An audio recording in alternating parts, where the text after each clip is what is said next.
Thank you very much indeed for joining Piers Morgan Uncensored. My first question for you, I guess, is an obvious one. What do you hope to achieve from our conversation? That right there, being uncensored. In American media, it's very censored. It feels like an episode of Black My man, you don't know anything about British media, do you? Mirror a lot of times. So I've put myself across the line, the point of no return, saying, hey, I know they're going to say whatever they want about me. When I bring up the truth, they're going to say, you didn't get enough sleep. It's because of your health. They're going to call me names for my truth. But these experiences that I'm telling you about are factually things that I've went through and things that I refuse to keep going through and things that I'm not going to let my children go through and things that I'm not going to let my peers go through. No pun intended. Well, look, we are most certainly uncensored on this show, and I want to give you the time and the platform to really explain yourself, because I think that sometimes sound bites about people, perhaps taken out of context sometimes, can create a very distorted view of what a person really thinks. What do you think, looking back over the last few weeks in particular, what do you think have been the biggest misconceptions about you? Well, I think there's a left agenda to silence anyone that goes against the agenda. Let's go back to Trump running for office back in 2015. Everyone that was around me in my industry, in the entertainment industry, told me that my life would be over. I would be on the wrong side of history. I've even had threats to my life for wearing the Trump hat. And it even ended up in, destroying my family and also making it where I have to raise my children differently because I actually am a person that's classified as Black. I classify myself as Jew, but a person that's classified that had been given that title in America as Black, in America, that I'm supposed to stay in a block of a vote. You never heard the term white vote. So why is there a term Black vote? How is that okay? It sounds just as racist as a black drinking fountain. And my dad, called me and said, No, it kind of is like the diametrical opposite of that, actually. I'm just saying, like, the idea that like a black drinking fountain and the black vote are the same is kind of wild, considering that the black vote was non-existent at a time when the black drinking fountains were.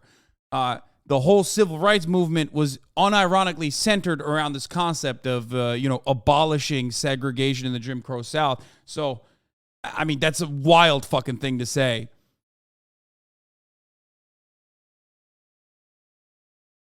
How is he acting like none of this is his fault? I don't know. I don't know.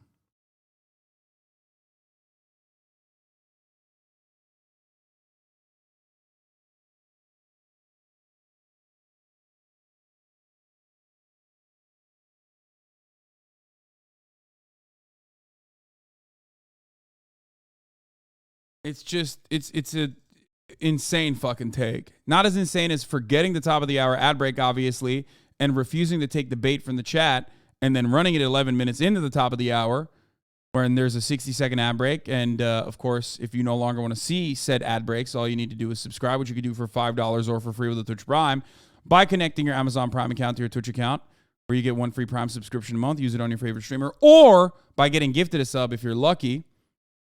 Okay?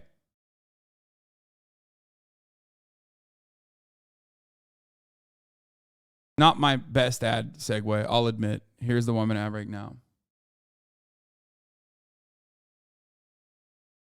No, we watched one piece of this interview where he like apologized for anti-Semitism lightly and then continued to engage in anti-Semitism.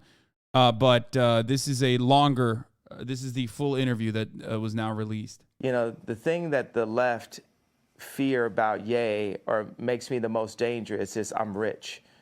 And that's the point. Tupac told me back in the days, you know, you had to get your money right, and then you go to war. So I'm going to war. You know, I don't have endless resources. I only have like maybe, you know, honestly, only. I mean, Tupac was pretty leftist, you know, just as far as you can get as a American artist, you know what I mean, as an American in general. So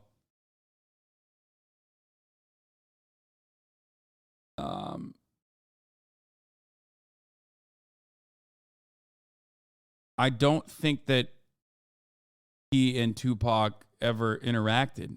Did they? I think he just is saying that Tupac said those things.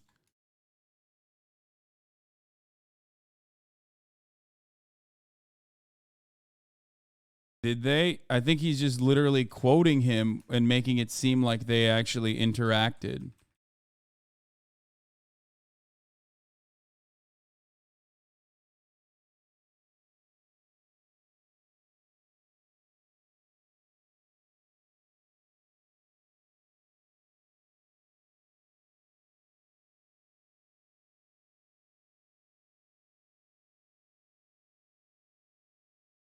Not trying to spam, but for context, is he claiming to be Jewish as a black Israelite thing, or I can identify as a race of trans people exist thing? No.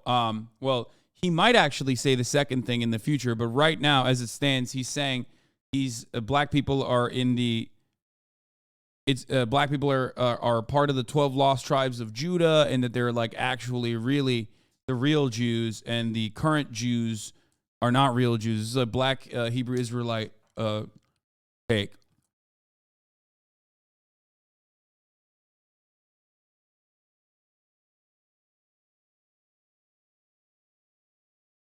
In 1994, Kanye was opened up for Tupac and Biggie at the Regal Theater in Chicago. Kanye Bill was a new 17-year-old local. Huh. Maybe he did actually interact with him. That's surprising. Regardless, though, you know, Tupac's worldview is pretty well known. His political opinions are pretty well known. Fairly certain that a person who was a card-carrying member of the Young Communist League would be an advocate for Mr. Billionaire, especially considering that he's basically rehashing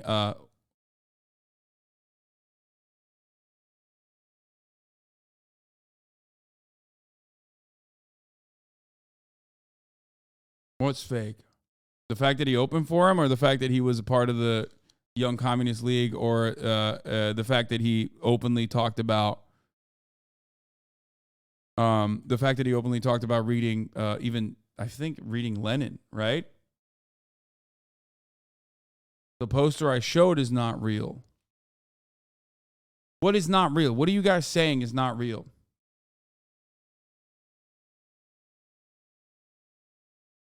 Oh, it wasn't even Lenin. He was talking about Stalin. All the time. I'm really into books. I'm into the part.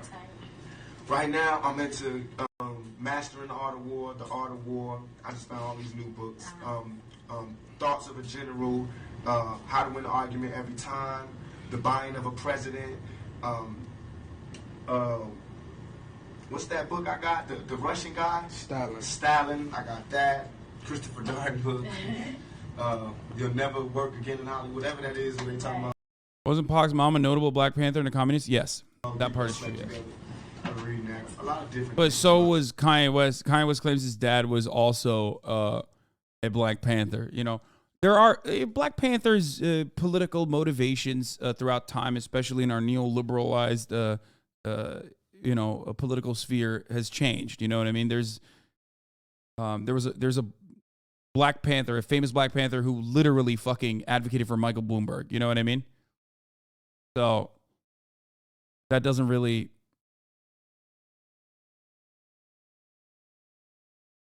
Yeah. Rush, exactly.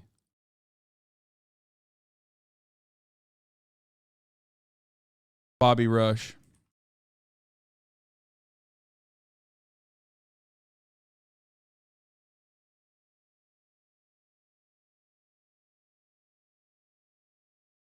Here.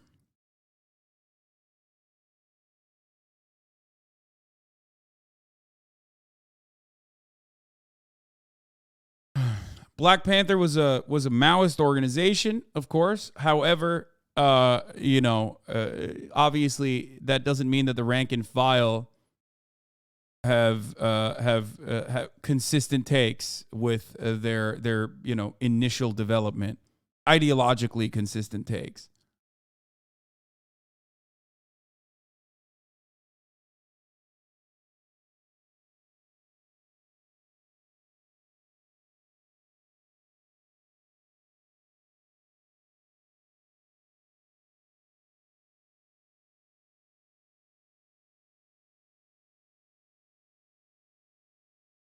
Wait. What the fuck? I didn't wait, stop. Dude. I didn't realize Asada Shakur was actually Tupac's godmother. What the fuck?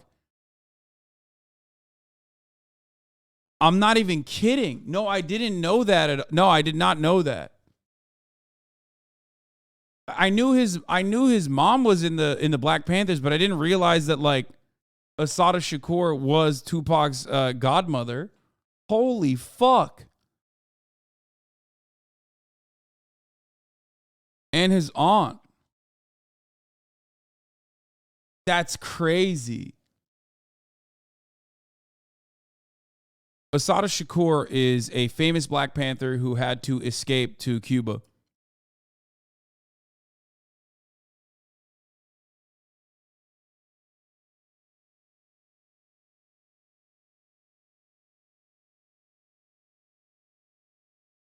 She was a prominent member of the Black Liberation Army and had a special connection to Tupac.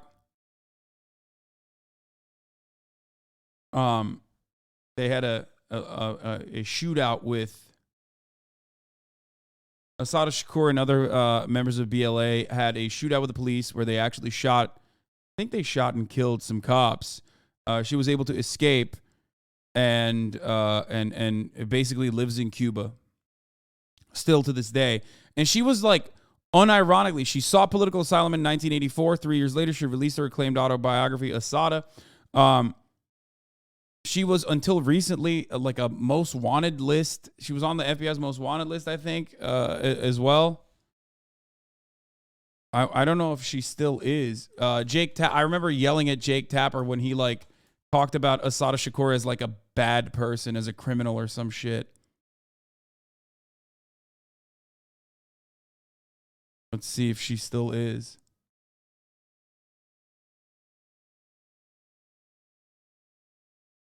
Yeah, she is. Look at this. Look at this. Look at this. Look at this. Look at this. Look at this. Look at this. Look at this. Most wanted terrorists.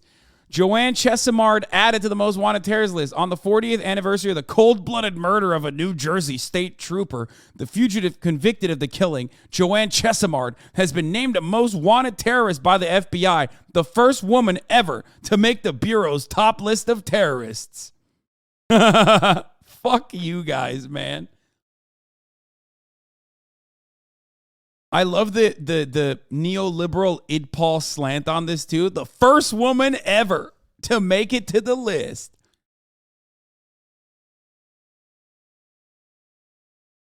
Girl boss shit, baby. Let's go.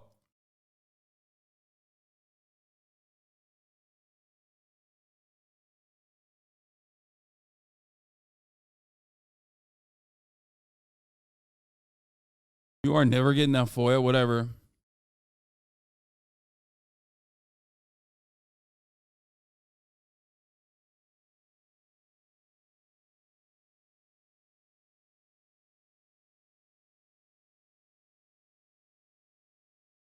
I mean, she killed someone seemingly. She was a part of people. She was a part of a group of individuals that shot at cops. But if you understand the time and place when they were getting into shootouts with police officers, you would recognize that those shootouts were oftentimes a matter of self-defense. I don't know if you know this, but people who also got into shootouts with cops within the Black Panther organization, as a matter of fact, were executed in their fucking sleep. I don't know if you know that. That was literally a matter of self-preservation.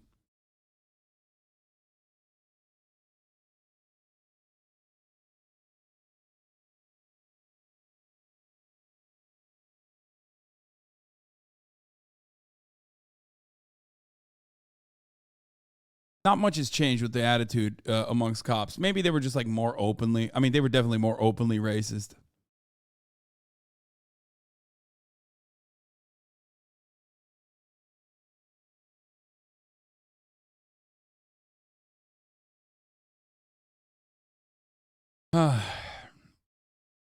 Anyway.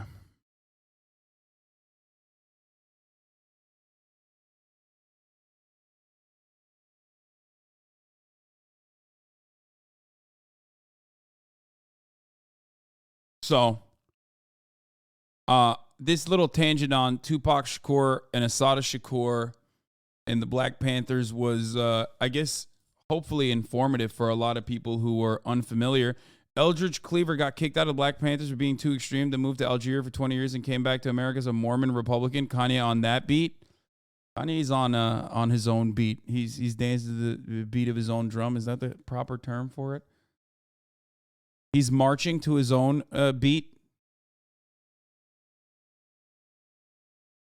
Yeah, there you go. Let's keep. Maybe $120 million in my account.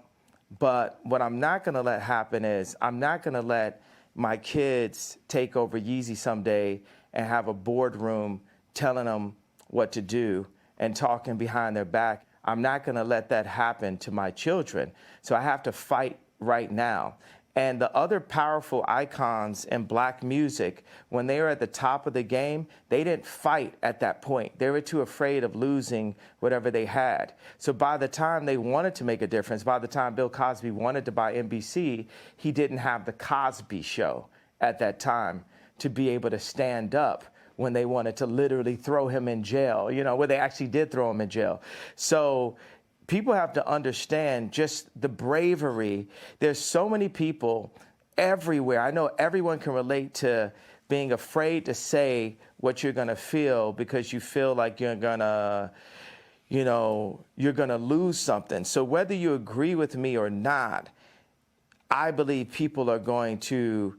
Bill Cosby, a black icon who famously never did anything wrong. I mean, yeah, he has said Cosby innocent too. Feel the fact that someone is brave enough to say something. Every day I do 5 things that people have been historically killed for. Every day. And it's just, yo, I want to prove, first of all, I am Jew also. The 12 lost tribes of Hebrew. Do the math. Do your research on it. We have got our culture ripped from us and then told we were just simply void of color, which is another definition for black. But if we knew we were a culture and knew we were a people, the way the Jewish people know, then we wouldn't abort ourselves. We wouldn't shoot each other dead in the streets and then rap about it.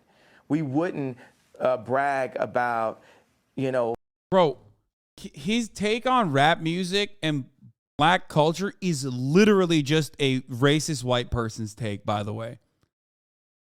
Like, he just straight up, for people saying, I have no idea what he's trying to say, he's literally saying, first of all, he has like ad-libs in his head, right? He has like talking points in his head, and they're all garbled together, and he's trying to connect them.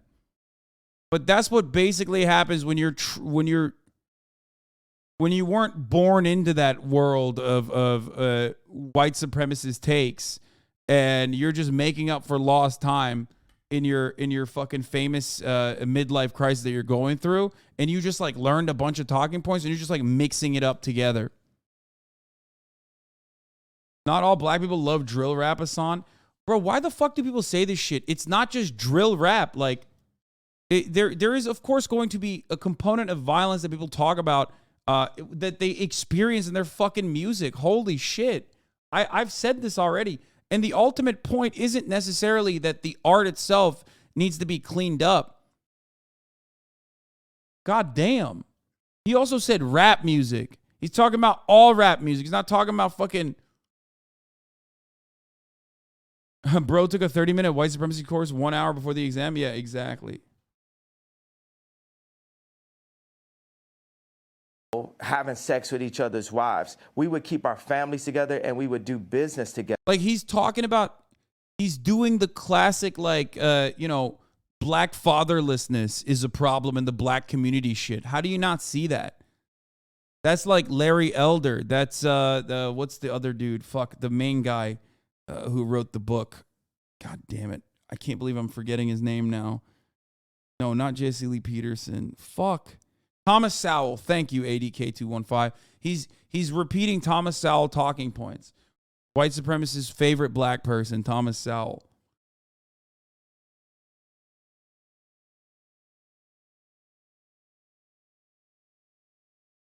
Bro, the fucking even the take like, oh, black voting block is the same as black only water fountains is a white supremacist talking point. All of these talking points so far is just straight up racist white supremacist talking points that he's just like, you know, mumbling together. The most dangerous place for a black person in America is actually in our mother's stomachs, because 50% of black. That's true. Not for the reason that he thinks not for the reason that he's about to state. Kanye West is actually going to talk about abortion. However, he's not wrong. That is actually true. Yes. You want to know why? Because black women historically have worse maternal mortality rates than any other group of people in America, okay? It's a consequence of medical racism.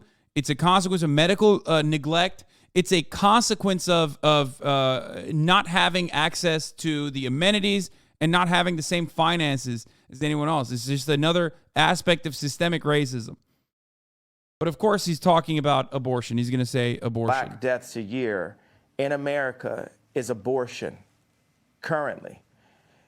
I mean, I can keep going, but I want to make it, hey, boom, ask me questions, let's go. I don't want to jump in too much, because here's what I honestly think. I think you have an extraordinary mind.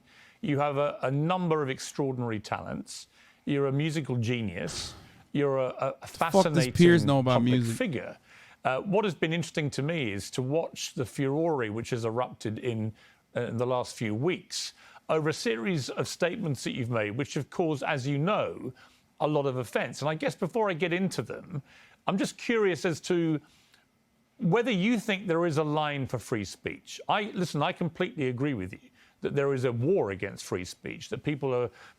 It's like, make no mistake, I'm a piece of shit. Make no mistake, I'm a pompous Brit, but I'm also a Tory. Make no mistake, I love racism. I think that there is definitely a war against free speech and good ideas.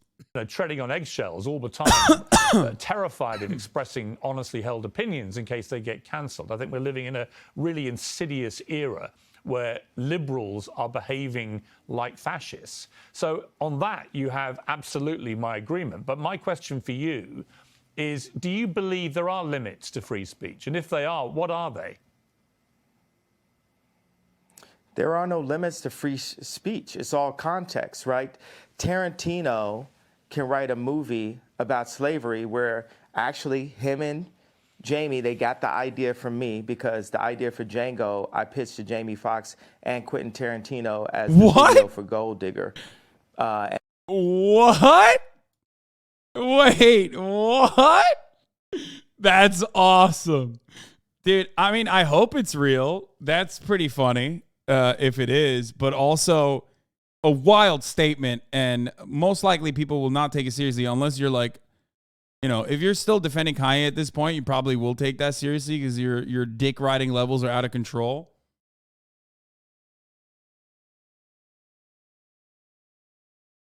Will Smith got offered the part first. It's a lie. Oh. And then Tarantino turned it into a film. But in that film, he puts a context. He creates a context where Leonardo DiCaprio is allowed to use the word multiple times within that context. So Hollywood's job. Okay, but that is protected by free speech. So I don't know why he's saying that. Like, is he saying that's bad? See, this is the problem. There's two different Kanyes, right? There's the Kanye who grew up as a black person in Chicago. Okay, so like, understandably, he has like moments where there is like the real, genuine perspective of like growing up as a black person in a white supremacist country, and then there's Ye, who's like talking as though he just came out of a fucking Klan meeting or something. Okay, so while he's talking about people being able to say the N-word, it's like, okay, that analysis is like strange, but I kind of see what you're trying to say. But then he turns around and he's about to say like, well, why can't other white people say it or something? I don't fucking know. It's to frame things, and they allow what context, what content is accepted and what's not. We have. Like, what's the argument here? Like, what do you want to fucking censor white people saying the N-word in movies? Like, I don't understand. Have our thoughts.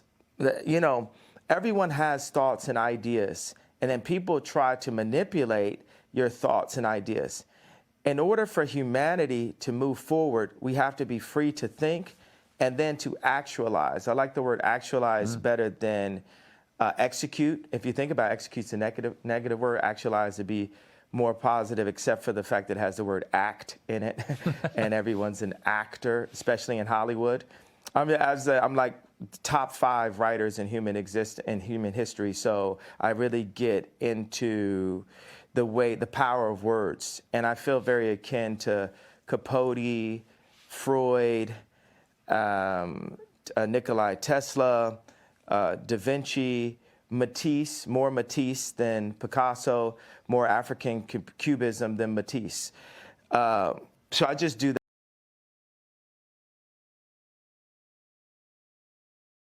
Dude, he is on that good shit, okay? He is. He's I don't know what the fuck he's on, man. It's good. He's on his own farts. That kind of self-confidence is pretty fucking wild. I mean, bro, he took too many BuzzFeed quizzes. Oh, Jesus Christ.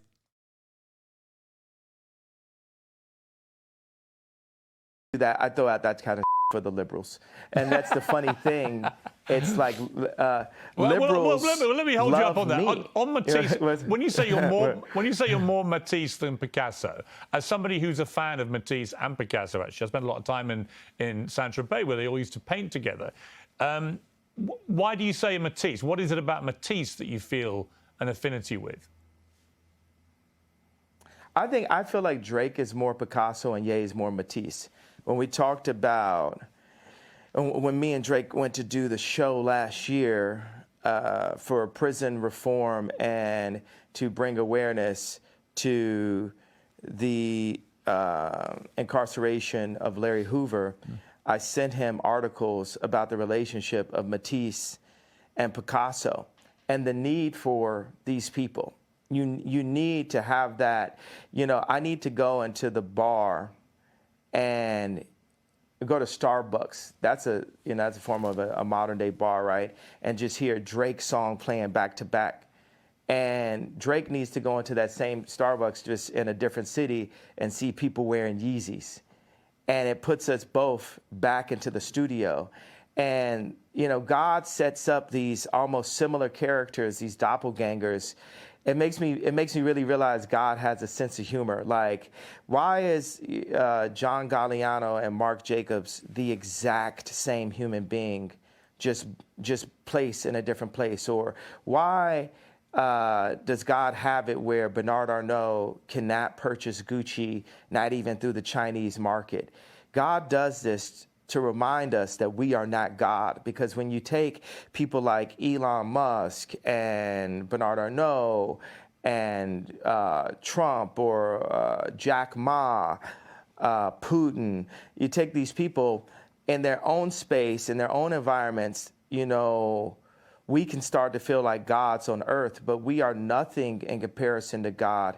And we are here actually to love one another and to collaborate and to make the world a better place. There's, 1% of the world placed in power, and 99% of the world are the audience. So that 1% of the world, this idea of a United Nations, this is the world that needs to come together. This is the world that, I mean, here's the obvious go-to.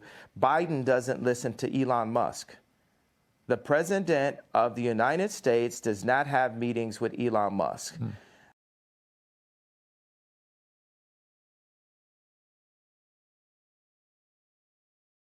I don't even, bro, I don't even know what to tell you. Okay. Like, I'm pausing, but like, what's a take that I can give here? He's going crazy. That is, hey, here, come get me. That's retarded. They fucking, oh no, they couldn't catch the second half of that. No.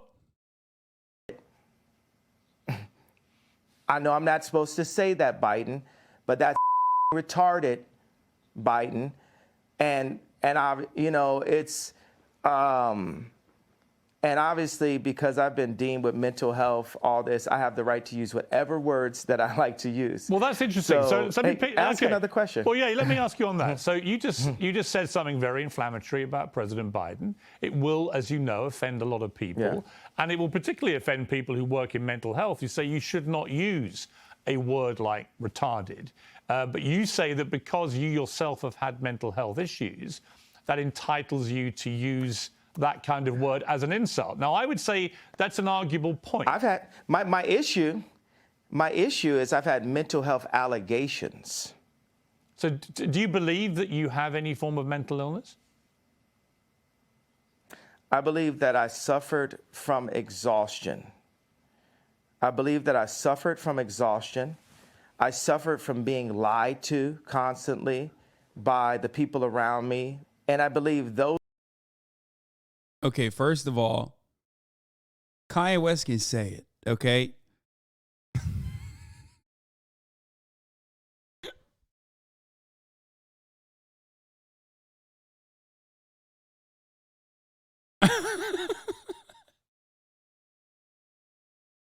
I'm joking.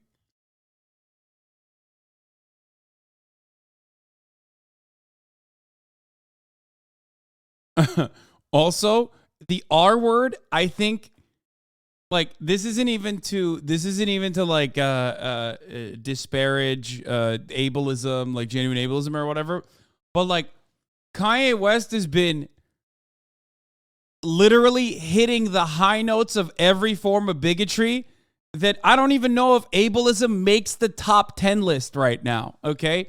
Over the past month, the R word is like one of the more normal things he's said in comparison to his speed run of bigotry. It's up there, okay? It's up there for, like, I don't know, if you're a Twitch streamer, I guess, you know what I mean, who otherwise doesn't have other, bigoted moments or anything, and then you're like, wow, I can't believe this Minecrafter said the R word, fucking cancel him, you know what I mean? But, like, this man has been glitchless, any percentage, speed running every form of bigotry for the past month. From anytime there's a camera on him, he's like, oh, it's my time to shine. A big deal for Tina Kitten, not so much for Kanye. Exactly. Like, if that happened.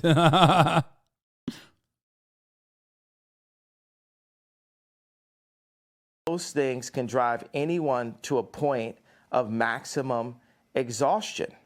But I also believe that I'm extremely brilliant and I'm here to make the world a better place. And I'm tired of the left media trying to pick on me. And y'all picked on me enough. And y'all finally touched the person that's not going to stand, that's not going to take it anymore. And that's part of the reason why I'm on Uncensored. There's clips of you saying it. Shit's annoying because a lot of people aren't understanding. Oh, yeah, dude, I've said the R word. Yes. One, it was a very common part of my vernacular back in the day. I stopped saying it in my private life, and there have been instances where I've slipped up for sure. But, like, again, people getting mad at me for that is hilarious. because, you know, there are people who still say it non-fucking stop, but people get mad at me for saying it. Why? Because I don't have any other fucking form of bigotry that you can fucking attach on. So that is kind of the point I was making.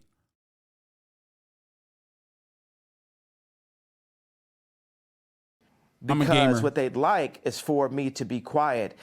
Interesting thing about racism and cancel culture, it's kind of similar, right? Racism works on itself. I can go into the Gucci store at age 18 and I just assume that people think that I'm about to steal, so I buy more things. With cancel culture, when I brought Marilyn Manson on stage with me when he was dealing with allegations, my stepbrother Marilyn was canceling himself. So many people comment on my White Lives Matter t-shirt. There's people who are saying right there in Fashion Week, when are you going home?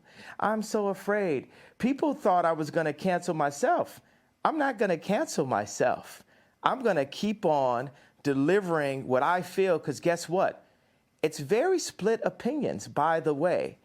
If I talk to a black person, very split opinions on whether Jews control the media or not.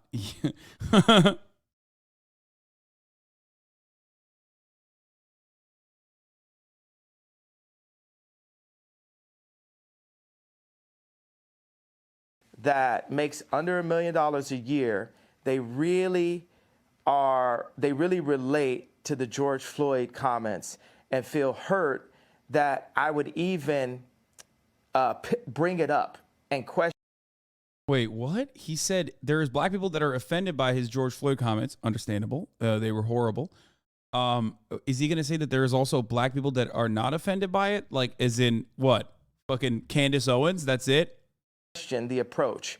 They have multiple documentaries on the death of JFK, but we're just supposed to believe this one media outlet version that preyed on our trauma and our pain. And then if I talk to rich black people or white people, Jew or Catholic or atheist, they're really into the Jewish media comment because it affects their business interests. Okay, well, look, and it was really interesting. Let me just pick you up on the two things you've mentioned. There have been documentaries on JFK. Yeah, like JFK's the president, bro. What the fuck? Of course there's documentaries on JFK's assassination. But like, dude, I'm genuinely confused how he is trying to tie that together. Hold on. I need to think for a moment. I'm trying to understand what he's trying to say here.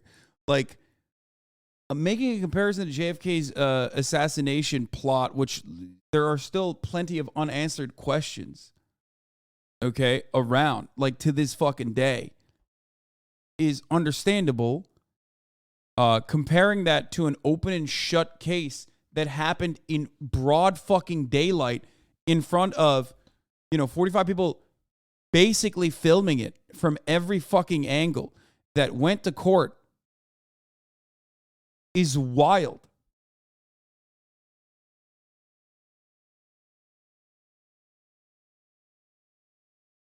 Like, and if he's using this as an allowance to say, and no one denies JFK got shot in the face, yeah, that I don't understand.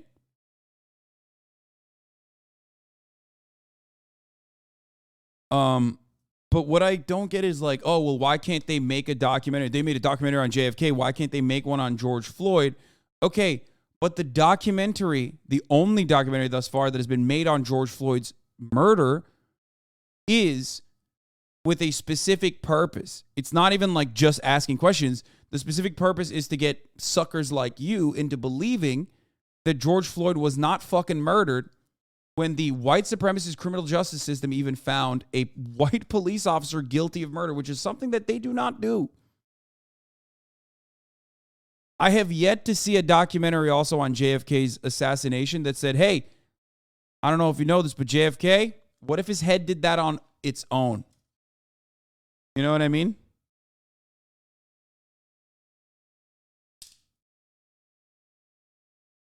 What if JFK's head did that on its own? It's a car accident. Millions of people get in car accidents every year.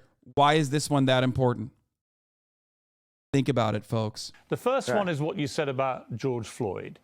And the reality of that, it's not a media interpretation of how he died, because the Hennepin County Chief Medical Examiner concluded. There are a lot of Candace Owens like black Republicans. The left just choose to believe 99% of Afro-Americans are Democrats. Yeah, dude. The understander of the black community is here, guys. He said Afro-Americans. My man said Afro-Americans, dude. That's like... Thank you, Dr. Max. He's going to follow up by saying, I'm black, actually. The only time I've ever heard anyone use the term Afro-Americans was when Kramer was apologizing for screaming the N-word. Okay? That is the only time I've ever heard the term Afro-Americans be used. Okay? It's not a term.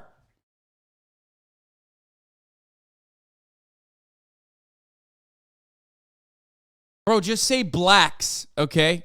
With a hard S. That is even, better than what you are trying to do here. Because it's like so disingenuous, okay? It's so disingenuous. Like Afro-Americans, like what are you being polite? Do you think you're being polite here? What the fuck?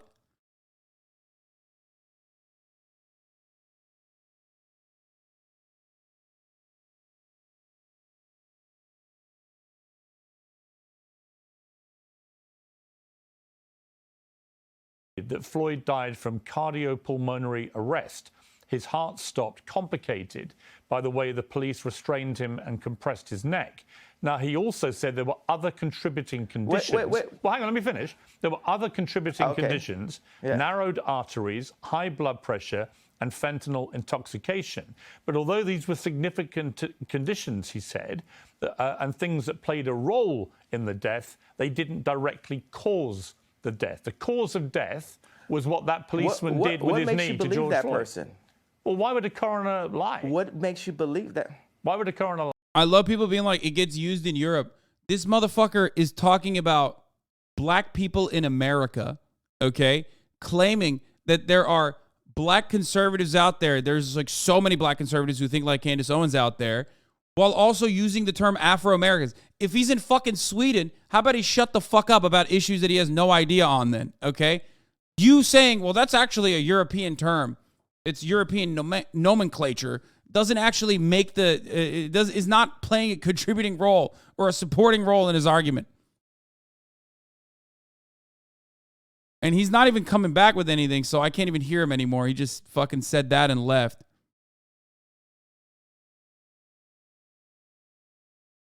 Lie. Because he could get paid to lie. Yeah, because he could get paid to lie. Because but yeah, he's I talking watched in it. the press. I watched it for the 8 majority minutes. of the Why can you comment on the UK then? Because I understand it better than you do. Okay, that's why. press. Right, but I watched it for 8 minutes. Now tell me this: have you seen the Candace Owens BLM documentary? I have watched some of that documentary, but here's what I would say to you. When you watch that video of George Floyd... No, it's not a but. It's not. It's not. Well, I haven't watched it's the not whole a thing. but. I need you to watch. I know. Okay, I know what you said about... I know Candace. I'm going to finish. La, la, It's all right. la. You don't have to do that. It's fine. I know what it means. La, la, la means be quiet and let me finish. Right, but you did interrupt my question. So with the BLM... No, I wasn't finished. You're pressing agenda. You haven't seen the whole thing. I don't have an agenda. I just read you what the coroner said. So we can have 20 different perspectives on how JFK died, but us as black people, not only can we only vote one way, we're not allowed to have any other perspective. Like I said, black Republicans are the closest you're going to arrive at a fucking monolithic understanding. It's just like every time, dude, it literally revolves around contrarian, being a contrarian. Always. It's always the same. I'm not like everybody else. I'm not like everybody else. It is like this deep desire to come across as it's like built out of like resentment for other black people and this deep desire to just say like, I'm so different. I am so different than all these other black people out there. Oh yeah, you you think 90% of black voters vote for the Democratic Party? Well, guess what? I'm different. So I'm so different.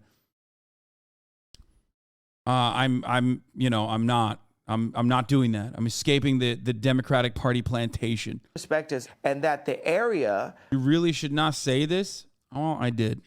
For George Floyd, where he passed, the murder rate is up 50%.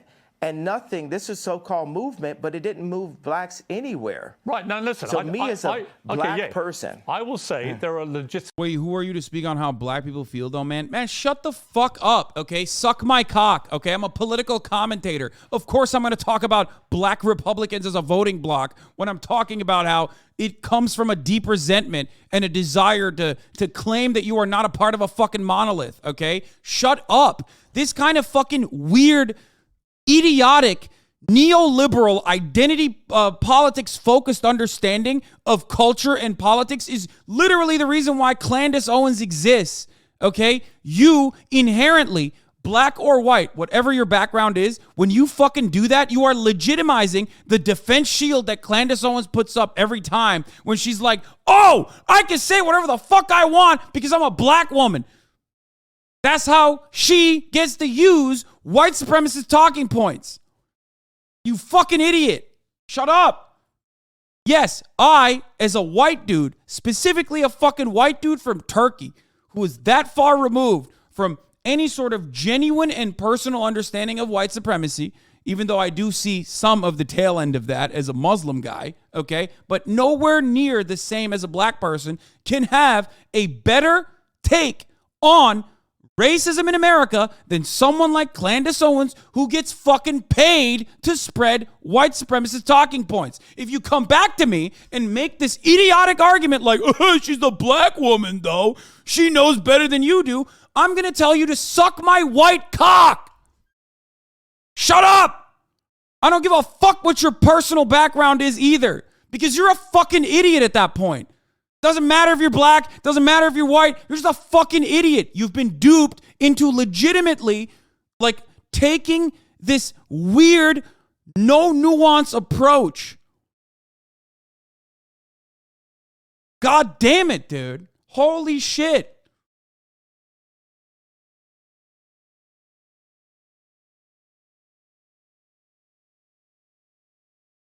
Don't you understand that that is precisely how Republicans think? That's precisely how racist people think. They are literally using that as a weapon all the time.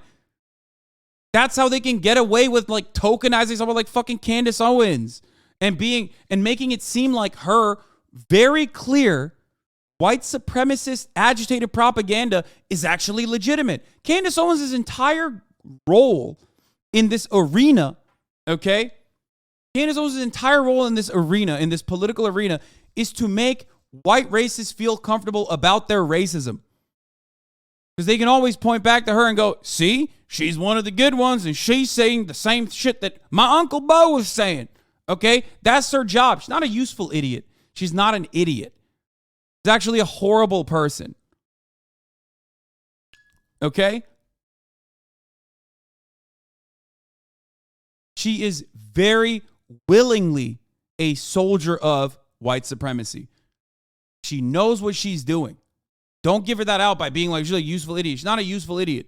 She's just useful. The idiots are all the fucking people that literally look to that and go, well, that's a black woman. She probably knows better. Okay? You're the idiot if you take her seriously. Kanye West is more of a useful idiot, in my opinion, than Candace Owens is. He falls on the idiot side a little bit more because he was the one who fucking believed the propaganda. I don't think Candace Owens believes the bullshit that she spreads.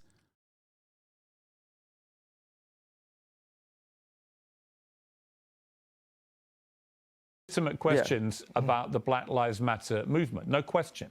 But on the specific point about how George Floyd died, I don't think it's in question about what actually killed him. It was that police officer with his knee on his neck. Well, it is in question. It isn't question. I'm questioning. Well, you can as question a black it, but person what you're who has had questioning is a friends- coroner report. Do you have friends that were killed by police officers? Do you have friends that were locked up? Do you have friends? Do you have people aborting half your race? No. So I am the black person. See, Kanye West remembering that he's a black person only when it comes to defending an argument that he's trying to make, an argument that is rooted within white supremacist rhetoric that is for a white supremacist purpose, undermining one of the most broadly covered black deaths in contemporary American history, trying to create confusion around it. Only then does he turn around and go, "Oh, well, I'm black and these are my black experiences. How dare you question my take on this?" This is literally it. This is that he's using it just like Candace Owens does. With the black experience that's worth $11 billion and is the most influential person on the planet. And I am questioning it. Okay. I have a right to question it. Absolutely. You can't tell me with your accent that me as an American Jew black person that I cannot question that death and question the means behind that was put on camera. I'm not saying you to can't traumatize. I'm not finished. La la la la means let me finish. Okay. I'm not finished talking. So I cannot see, because you distract my thoughts and then you try to make me look like a crazy person and you feel you have the right to cut me off. And I've proven you guys don't want it with me. This is like Terminator 20. You've never seen this before. You've never seen this before, so I want no one to play with me. Mm-hmm. I have the right to question because that videotape was used to traumatize my people and force us into the Democratic vote. Hey, George Soros, you're a real competitor. I respect you. I'm worth more money than you, and I have more influence than you, and have, Piers Morgan from a different country saying, well, I'm not going to do an English accent because that would be racist. I'm funny, by the way. That's fine. I know you can do that. As I said to you, the show is uncensored, yay. You can say what the hell you like, right? But that doesn't mean I can't pick you up on a few things, right? You accept that.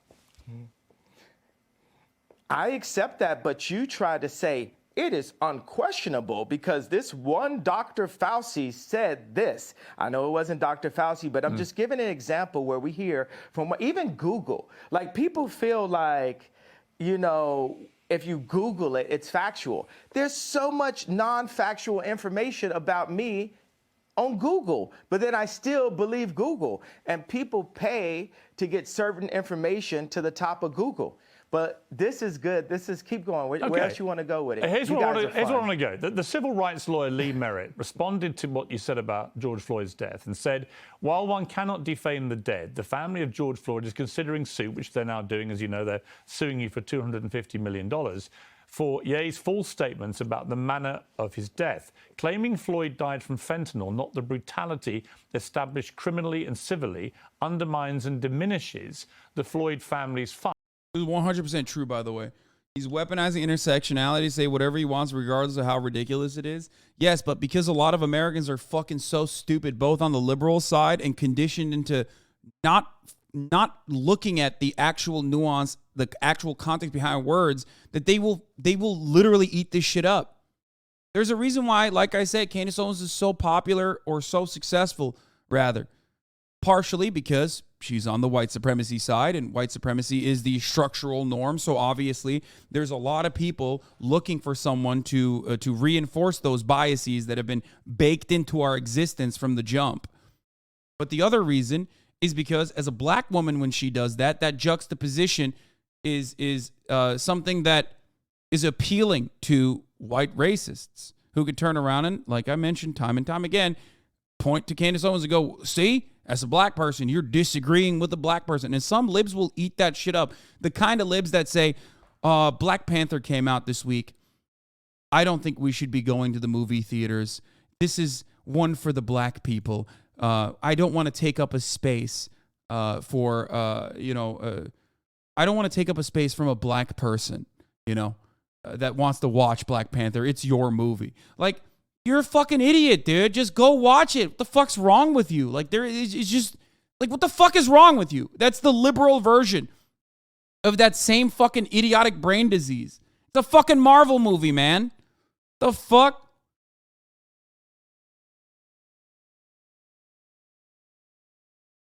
It's just performative nonsense, okay? It's not about like undermining or attacking white supremacy as a structural problem. It's not taking it apart piece by piece. It's just it's a way that white liberals want to fucking feel good about themselves. That's it. That's it. That shit sucks. And by the way, if you are one of those people that like have operated this way, I'm just going to let you know, every single black person knows what you're doing.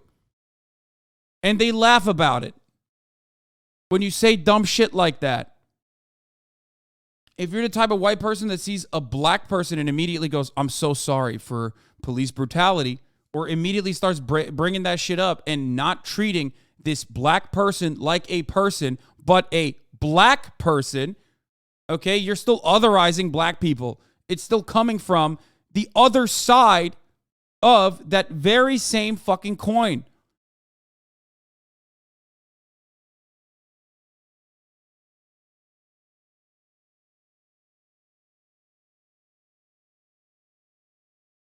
Be normal. Serve the top of the hour ad break to everyone, okay? Black, white, doesn't matter.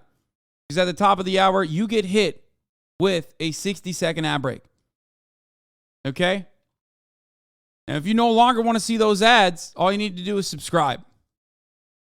Which you can do for $5, or if you don't have $5 because you used it on the latest himbo drop, you can do it for free with a Twitch Prime by connecting your Amazon Prime account to your Twitch account, where you get one free Prime subscription a month. Use it on your favorite streamer.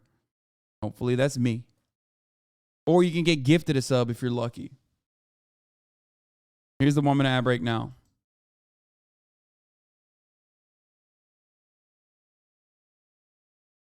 Easily the most informed thing I've heard you say as a black woman with all white women liberal roommates. That's literally all I think when they speak like that.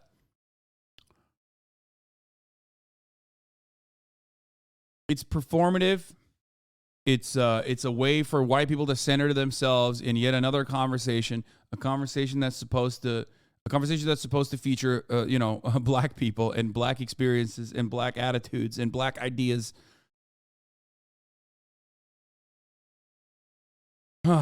Anyway. No, I like it when white people feel bad for their ancestors. Please tell me how you hate what they did, then give me money. Okay, well, if you want to... God damn, 162 chatters rated this ad segue an average of 541. My segues are slacking. Donate to Black Cash App Sweaty, okay?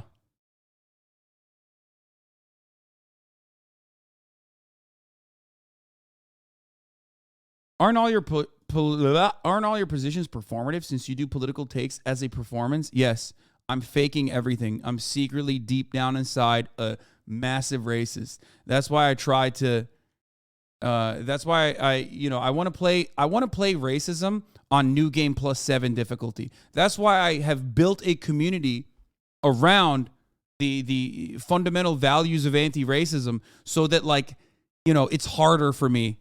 Overall, you know what I mean? I've surrounded myself with people who are against racism so that it's harder for me to be racist. That's what it is. Same with transphobia and all that sort of stuff. Yeah.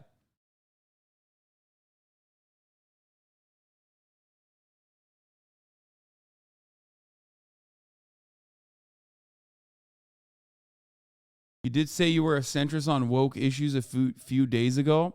Yeah. The one thing I did create for myself is a community of the most annoying motherfuckers, okay? That is one thing I did, where I can smell this take, okay? I can smell I did not shower for the past month because I'm an anarchist from this fucking take.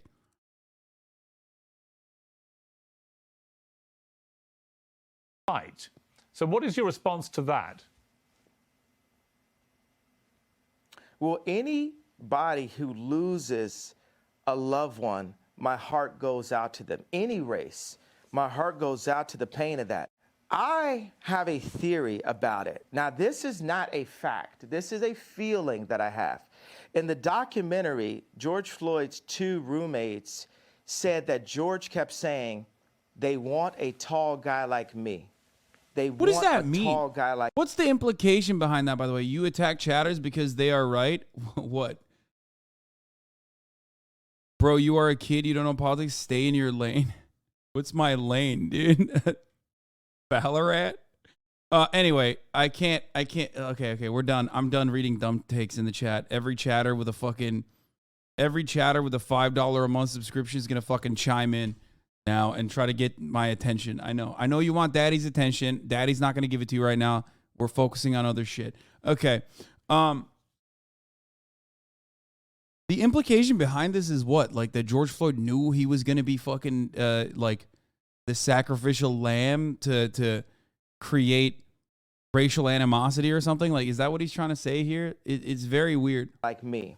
So for me, I'm a creative, right? I can like make a dinosaur out of a femur, right? So if I'm making a dinosaur out of a femur and I'm looking at a documentary that says George Floyd was telling his 2 roommates they want a tall guy like me, and on the day of his death, he prayed for 8 minutes. They said he prayed longer than he ever prayed. What do you think, me as a creative mind, the beautiful mind, right, the sensitive mind, what do you think I feel could have happened in that situation? All right. Well, honestly, if I'm being honest with you, I would say that because of your brilliant, beautiful, creative mind, as you put it, and I don't dispute that at all, you've got an extraordinary mind. And I can see that in the way that you conduct interviews. You go off on very long tangents, but they're sort of fascinating. I find it fascinating to listen to you.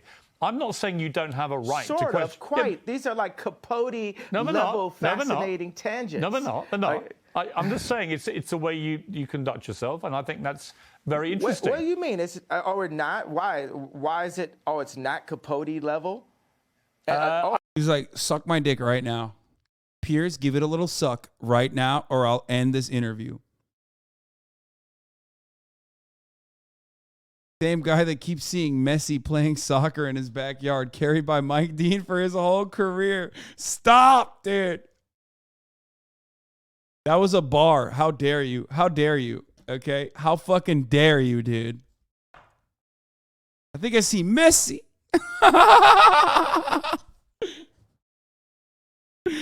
Oh, Jesus Christ.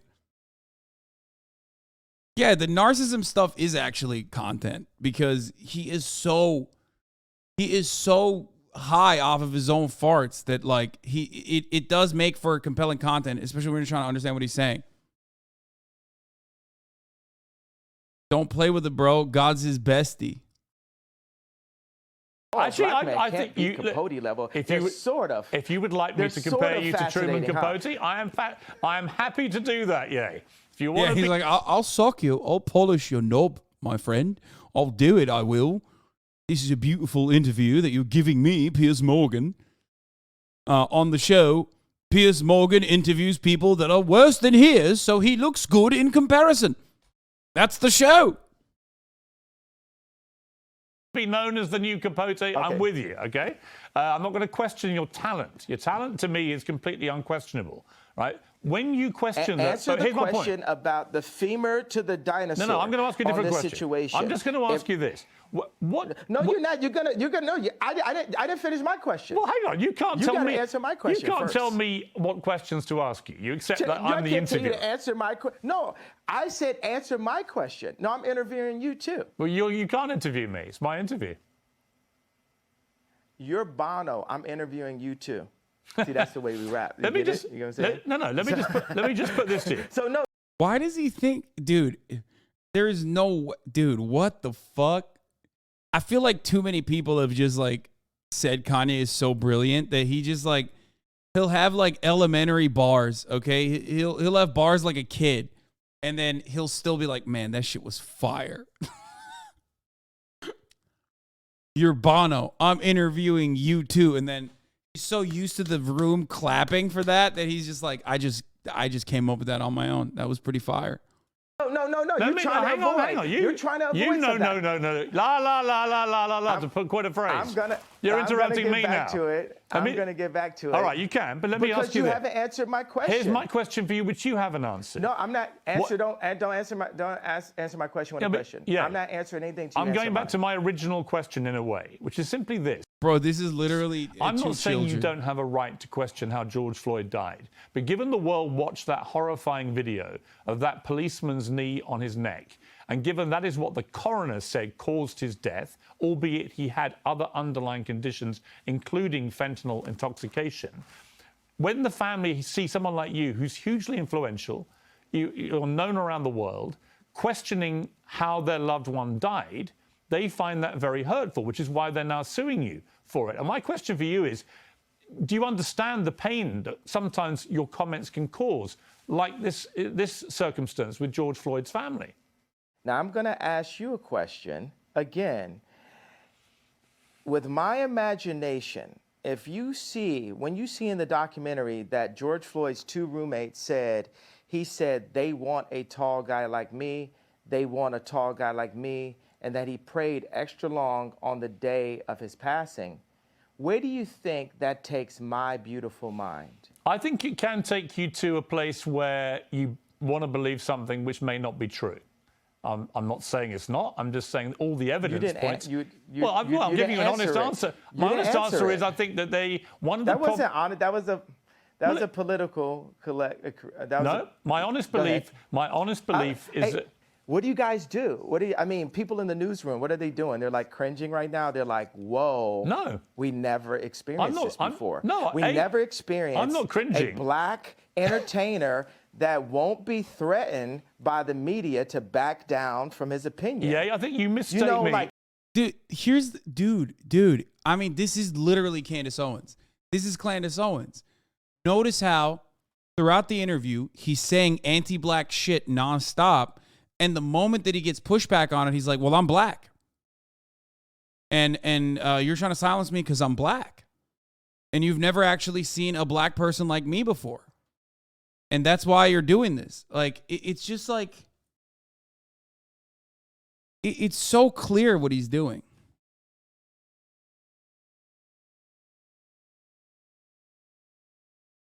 It's kind of always like this. I've never seen him talk this long, but it's hard to watch, man.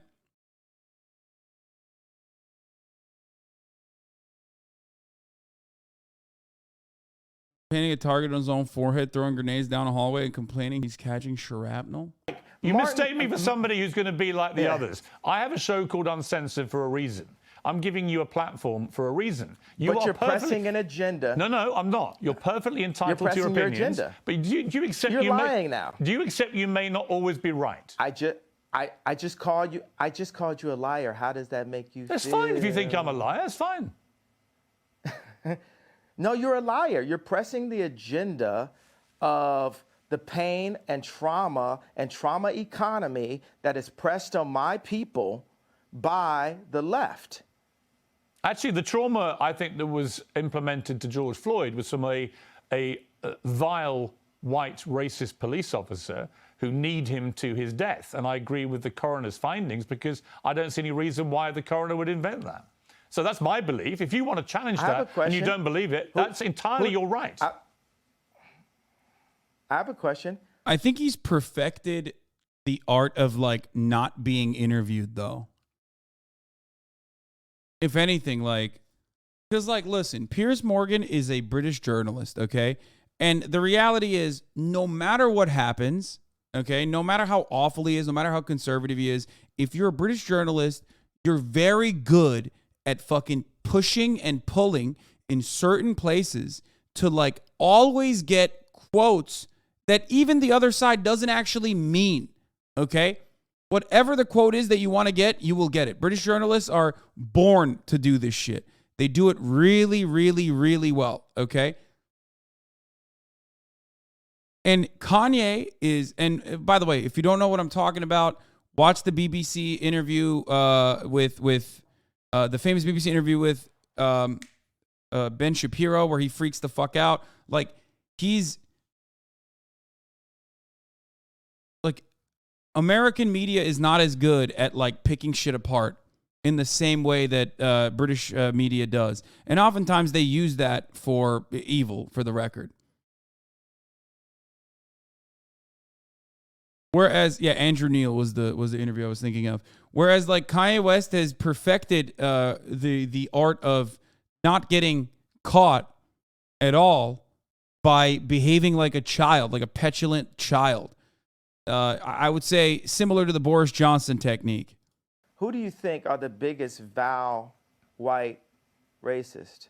The media. You think the media is racist? What? Please, next question. Please don't ask me any retarded questions. Okay, let me go to the next furore, which has been around you in the last couple of weeks, which is your attacks. Is that British for theory? Is that British for theory? Okay, I respect this. Okay, now I'm beginning to like what he's saying. The accent's selling me, dude. What's theory, bro? Is that British for theory? You actually have quite a good British accent. That's quite good. Let me ask you. Oh, he's lying. He is a liar. He is a liar. That one must have hurt.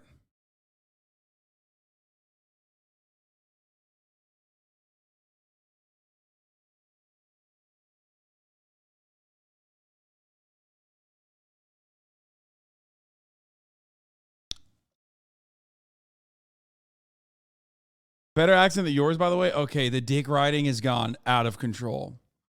Okay, listen. I can understand why people are like, "Oh my God, like Kanye West made great music. Like he's just going through it right now. Please don't listen to his anti-Semitic takes. Please, please, please. It doesn't define him." But saying that his accent right there was better than mine, dude, that's a bridge too far. West Sub ever would not even fucking agree to that. The allegations that you have made anti-Semitic comments, and in particular, when you said on Instagram, "I'm a bit sleepy tonight, but when I wake up, I'm going DEFCON 3 on Jewish people." Now, many people who are Jewish found that deeply offensive. They wanted to know, what did you mean by going DEFCON 3 on Jewish people? Because DEFCON 3, as you know, is a heightened state of awareness for military action. So what did you mean by that? Here's your chance to clarify what you meant by DEFCON 3 on Jewish people.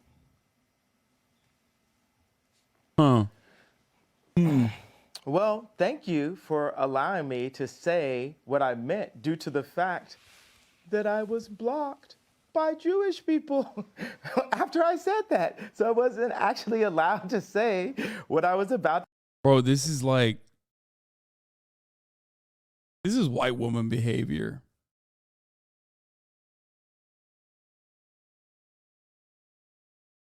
That response, I feel like I've seen. That response, I feel like I've seen a TikTok of like a Karen. Okay, not all white women, obviously. You understand. This response I've seen on like like on Karen Talk. On Instagram, "I'm a bit sleepy tonight, but Look, when I we're wake gonna up, run it I'm again. going DEFCON 3 offensive." They wanted to know, what did you mean by going DEFCON 3 on Jewish people? Because DEFCON 3, as you know, is a heightened state of awareness for military action. So what did you mean by that? Here's your chance to clarify what you meant by DEFCON 3 on Jewish people.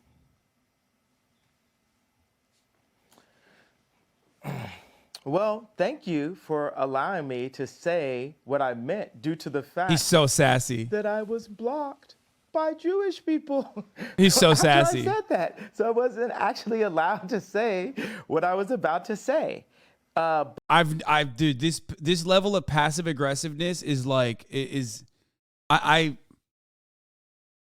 a really hard note to hit unless you're, a Minnesota white mom, a Minnesota wine mom, who was just told she can't have another margarita, even though they said it was bottomless margaritas at Chili's on Tuesdays. Okay, it's like, oh, excuse me. But what I was going to say is, I was going to talk about all of the contracts It's very, I just think it's funny that, yeah, exactly. All of the misdealings that I dealt with as an entertainer, being that I'm an entertainer, I've been wronged so many times by Jewish businessmen. And the reason why I say people, if a black man is caught in the car with drugs or a gun, and there's 3 other black guys in the car with him, guess what? They're all going to jail. So the reason why I say people is I want those businessmen's wives and fathers, mothers, grandmothers, and kids to ask them, why is Ye so mad at us? Because they're taking money. No, I think people know. I mean, I'm going to be honest with you. I'm pretty sure people know. It's just you're anti-Semitic. That's like, oh man, it's like David Duke coming out and being like, I want every black person to ask themselves, why is David Duke mad at every black person? Okay, well, mystery solved. You're David Duke. Okay? I think everybody knows at that point.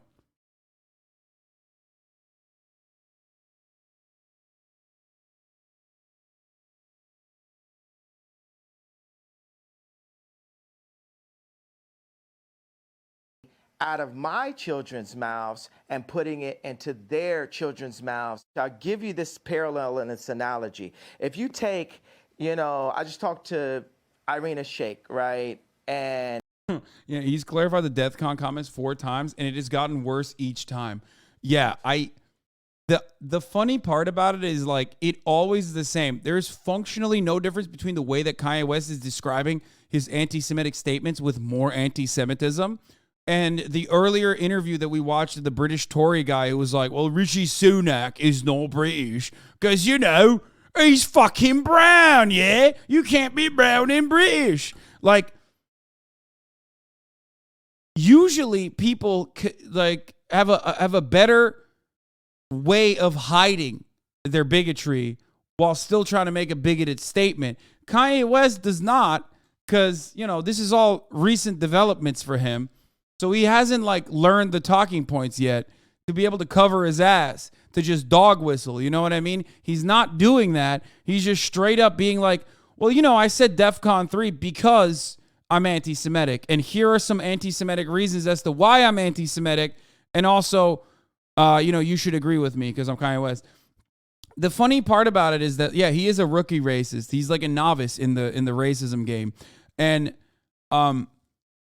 the funny part about it is Kanye West, because of his own legitimate, now established anti-Semitic talking points or the shit that he believes, he thinks other people also agree with him. Other people must agree with him because he is like, this is to the core, this is in my core. I believe this. I believe this in my heart. So that's why you have to agree with me. When you don't understand, something that a lot of Nazis understand, that Kanye West does not understand yet, is that you have to make a point and you have to get other people to agree with you. You can't just operate on the basis that no, everybody agrees with me that Jewish people control the media.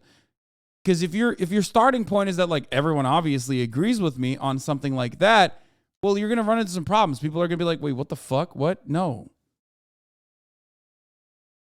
That's what? What are you saying right now?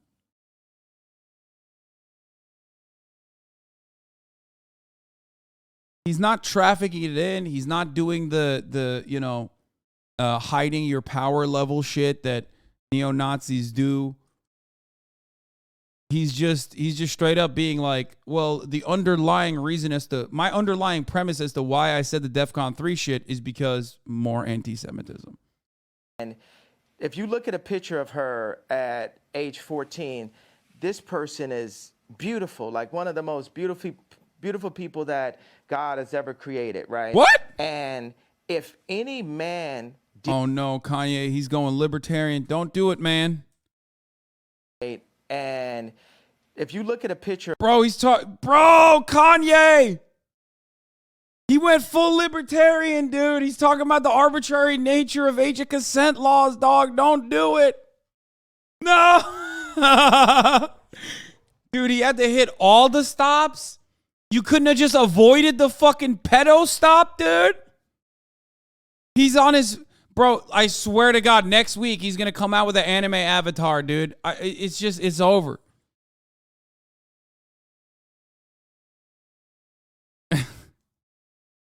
He's hitting the bingo, dude. He literally went... I think it was Felix who brought this up, but Felix like pulled up one of his older tweets about like I'm Pickle Rick, I'm Pickle Yay, from like 2018, right? And he was saying like, no, not XQC. I'm talking about Felix Biederman. He said something along the lines of like Kanye West is actually having the same exact like older millennial internet development that so many people have, where he just went through like the alt-right radicalization pipeline as a grown-ass man, right? He went through he's just processing it later than like other people did, you know what I mean? Like, but he's basically going through that same exact like right-wing radicalization pipeline right now, where he's just behaving like he just found out about poll, 4chan poll.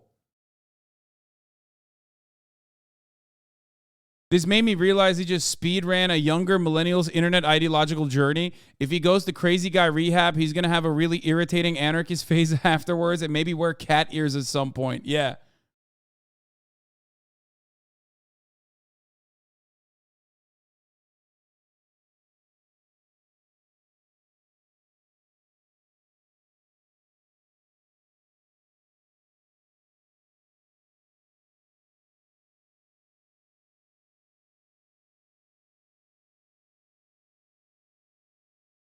Maybe Jesus' arc wasn't so bad after all. Yeah, I mean.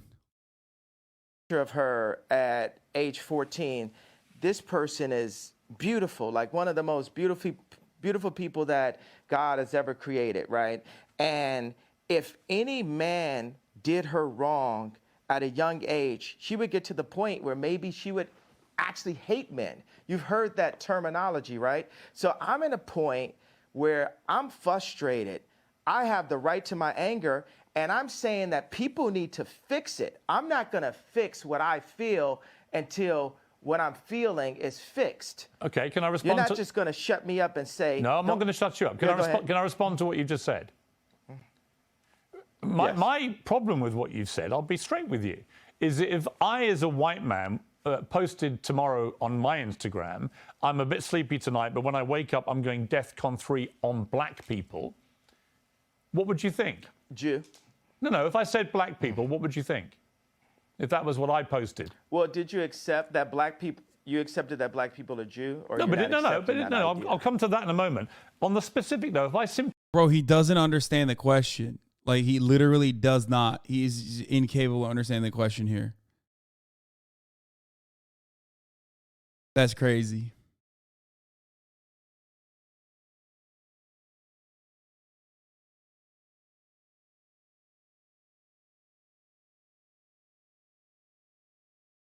Simply said, in other words, all black people was the implication of what I said.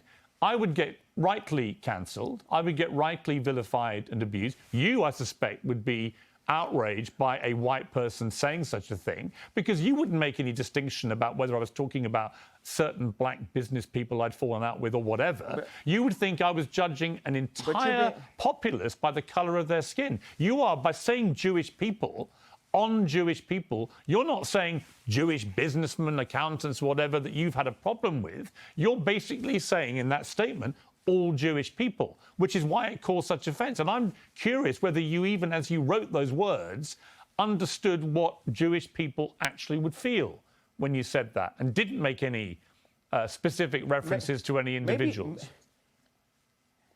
Maybe they would feel how all my people have felt.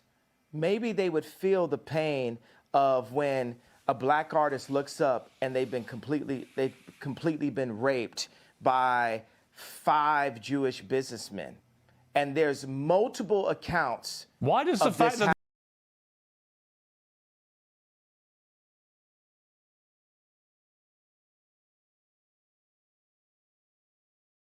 Oh, he's still doing it. Did not apologize for the anti-Semitism, man. Remember, this is the interview where he said, like, dude, remember, this is the interview where he literally said, like, oh, that was last week. The anti-Semitism stuff was last week. You just want to bring me back to last week.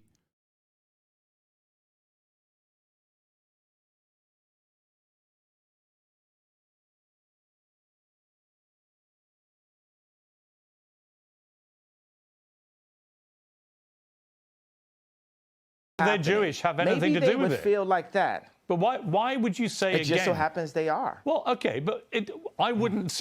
Why categorize them according to their religious faith, their ethnicity? Why would you do that? Why can't you? The only irony here is that, like, Kanye West's anti-Semitism is forcing liberals who otherwise would be, very anti-communist, very anti-socialist, to come to terms and be like, Kanye, they're just businessmen. They're just capitalists. Like,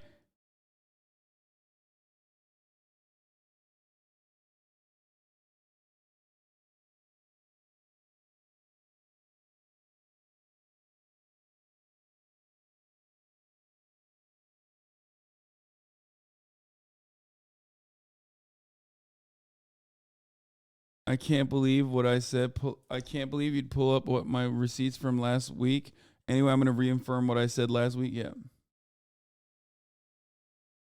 Sorry, I just saw something insane on my Twitter timeline that I was looking at on the side, scrolling on there. You just described them as business people that you've dealt with. That's fine, but what you're doing by saying Jewish people, these constant tirades, against Jewish people. Many people find that they just find. Yeah, by the way, remember that chatter that fucking said you're taking him out of context originally? And I told him, no, this is Kanye West. Yay. He probably, if we watch the full interview, there's probably going to be way worse shit in there that hasn't been addressed yet by Twitter. He is the only person that looks way worse. I mean, not the only person, but he's one of the few people that comes across way worse when you see the full context, because the full context is basically him just repeating the same anti-Semitic shit and then adding on different layers of anti-Semitism to then point to why he's anti-Semitic. Jay Aubrey is screaming right now. Did you confront Jay Aubrey about this? No, Jay Aubrey and I had this conversation like literally 2 weeks ago where he was like, it's over. He recognized that it was over. As soon as he came out and he was like a DEFCON 3, Jay Aubrey was like, no, he's done. It's over. He's gone. He's going to mental. That sounds like you have it. I think it's a tirade. Where's the tirade? That was a tweet. It was a tweet. It's not just a tweet. And you asked me to explain it. And that, have you felt my pain yet? You haven't felt my pain. You don't want to feel my pain. Well, no, you don't hold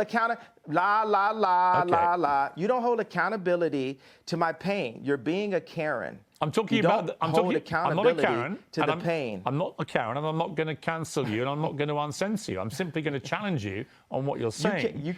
I think you don't understand the pain that you've been causing with some of these comments, and I think that one in particular, I can understand. Oh my God. God forbid, one comment could cause people to feel any of the pain. I'm over here like, let them fight, dude. Okay? Let them fight. I mean, hey. They both suck.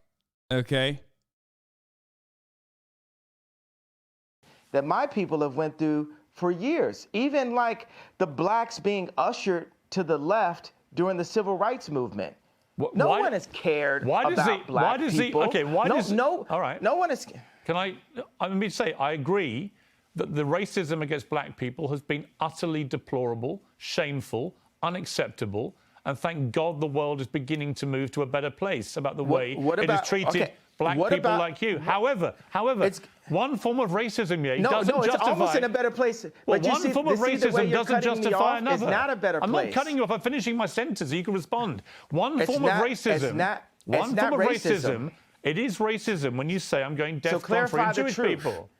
That's racism. No, it's not. It is. I thought you had a platform where I could explain how I felt. You don't care about how I feel. You just want to shut me up. You don't want me to say out loud what my people have been going through. I do. Dude, what the fuck? What, dude?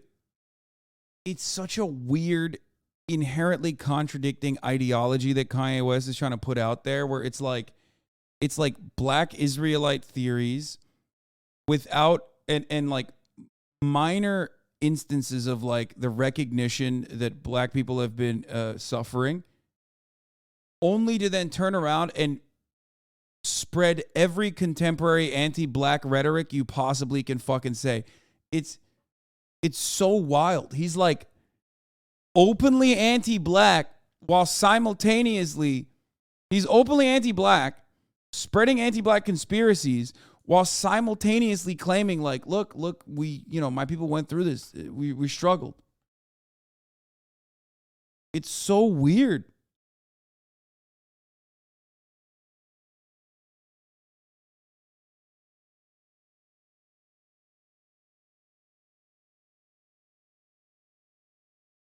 Or do you? I do. I'm very happy to do So what that. have my people have been going through? What led me to that point? My What point led is... me, a person, Yeah. a successful, influential, extremely attractive person to get to that point? What? I am not doubting for a moment that you will feel genuine pain about the racism against you and other black people in America. Not for 1 second would I Racism by who? Would I deny that? Racism by who? Well, by anybody. I think any form of Racism by who? racism is wrong. Any form of racism is Oh wrong. my God, he's trying to get him to say racism by Jews against black people. Like, it's this weird place where he's, oh my God, it almost feels like he's trying to say like white supremacist racism, like anti-black racism, is an invention of Jewish people or something. Wrong. I didn't say DEF CON on anybody though. You said DEF CON 3 on Jewish people. Yo, that's crazy. Oh my God, he's literally saying that. He is. He's saying raised by who? Bro, what the fuck? It's such a what? Dude, you know what this is like? This is like when fucking like Nazis will say that, and this is a very common anti-Semitic fascist conspiracy where Nazis will say like Jews brought black people and every like non-white into America and Western civilization in an effort to destabilize it, right? This is a very commonplace conspiracy. This is a very common fascist conspiracy. That's why you see like more whitewashed versions of that where they single out like George Soros. They'll be like George Soros, Open Borders Foundation. He's bringing Guatemalans into America by way of the caravan or whatever, right? Like Kanye almost is like flipped it where he's saying like white supremacy was created by Jews. Yo, that's unique. You got to hand it to him. That is weirdly unique.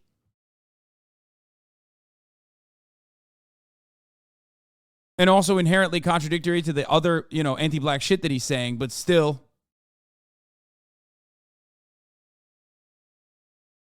Specifically Jewish people. You didn't say any particular Jewish person. You said basically all of them. That is racism, yay.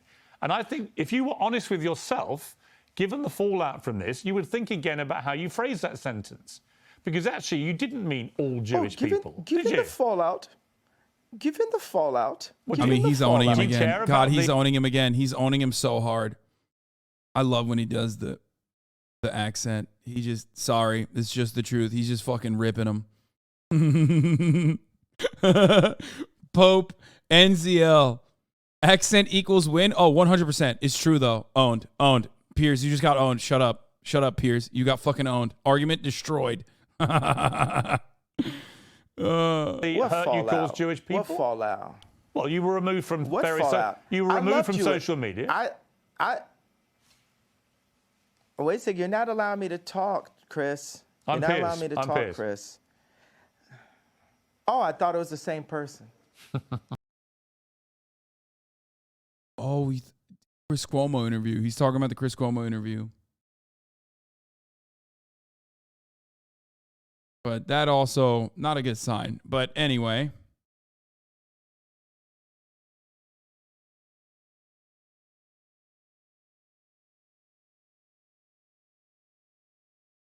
Piers Morgan didn't make graduation. It's true. That is factually correct. He's American. I'm British. What Piers actually wanted to say there is he's Italian because he's an anti-Italian racist.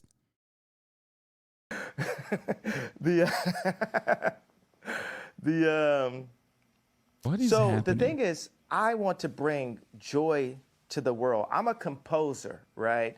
And this is a symphony. Our life is a symphony. We have so many beautiful ideas, but I feel the anti-Semite has been a wall, a cloak that allows Jewish businessmen, boom, I'll only be the police officer that says, hey, this guy with the gun is the only person going to jail. I'll be the first person that does that in history, right? So look. Oh, he's tying it back to his policeman analogy. Remember, he said like, in an effort to like concede, he said that like, oh, maybe you're saying like I'm racial profiling all Jews. So that's what he's tying this back to. He's saying like, I'll be the first policeman to say only the guy with the gun is going to jail and not everyone else in the car, except when you say Jewish businessmen, you're still doing the profiling, which he doesn't understand for some reason. In order for him to not do the profiling, you would say businessmen, but he doesn't realize it. No one else in this car riding with the guy with the gun and the drugs is going to jail. Are you happy? I'll play by rules that are not played by for my people, just for the sake of this conversation. I don't want you playing by any. So I don't want you playing by any. That makes you happy, right? I don't want you to say things just to make me happy. That's what colonizers do, is give us rules. I'm not trying to That's colonize what colonizers do, is give us rules. I'm not trying to colonize you. I'm not trying to censor you. All I'm saying to you is, when you use a phrase, like I'm going DEFCON 3 on Jewish people. Did you hear what I just said, though? Yes, I did. We're past that. We're past that in a conversation. Well, hang on. We're not past it. Did you hear what I just said? We're not past it unless you're prepared. Are you happy that I said I'll focus? Let me explain what Are you happy that I said? I know. I heard what you just. Brother, why are you talking over me? Let me respond. Chris. I gotta pee. I'll be back. Let's respond. Let me respond, right? I'm simply saying what you've just said is not what you said on your Instagram post, and you know it, right? If you have a problem with particular businessmen who happen to be Jewish, that is a concern for you. And you know it. So you talk about all Jewish people.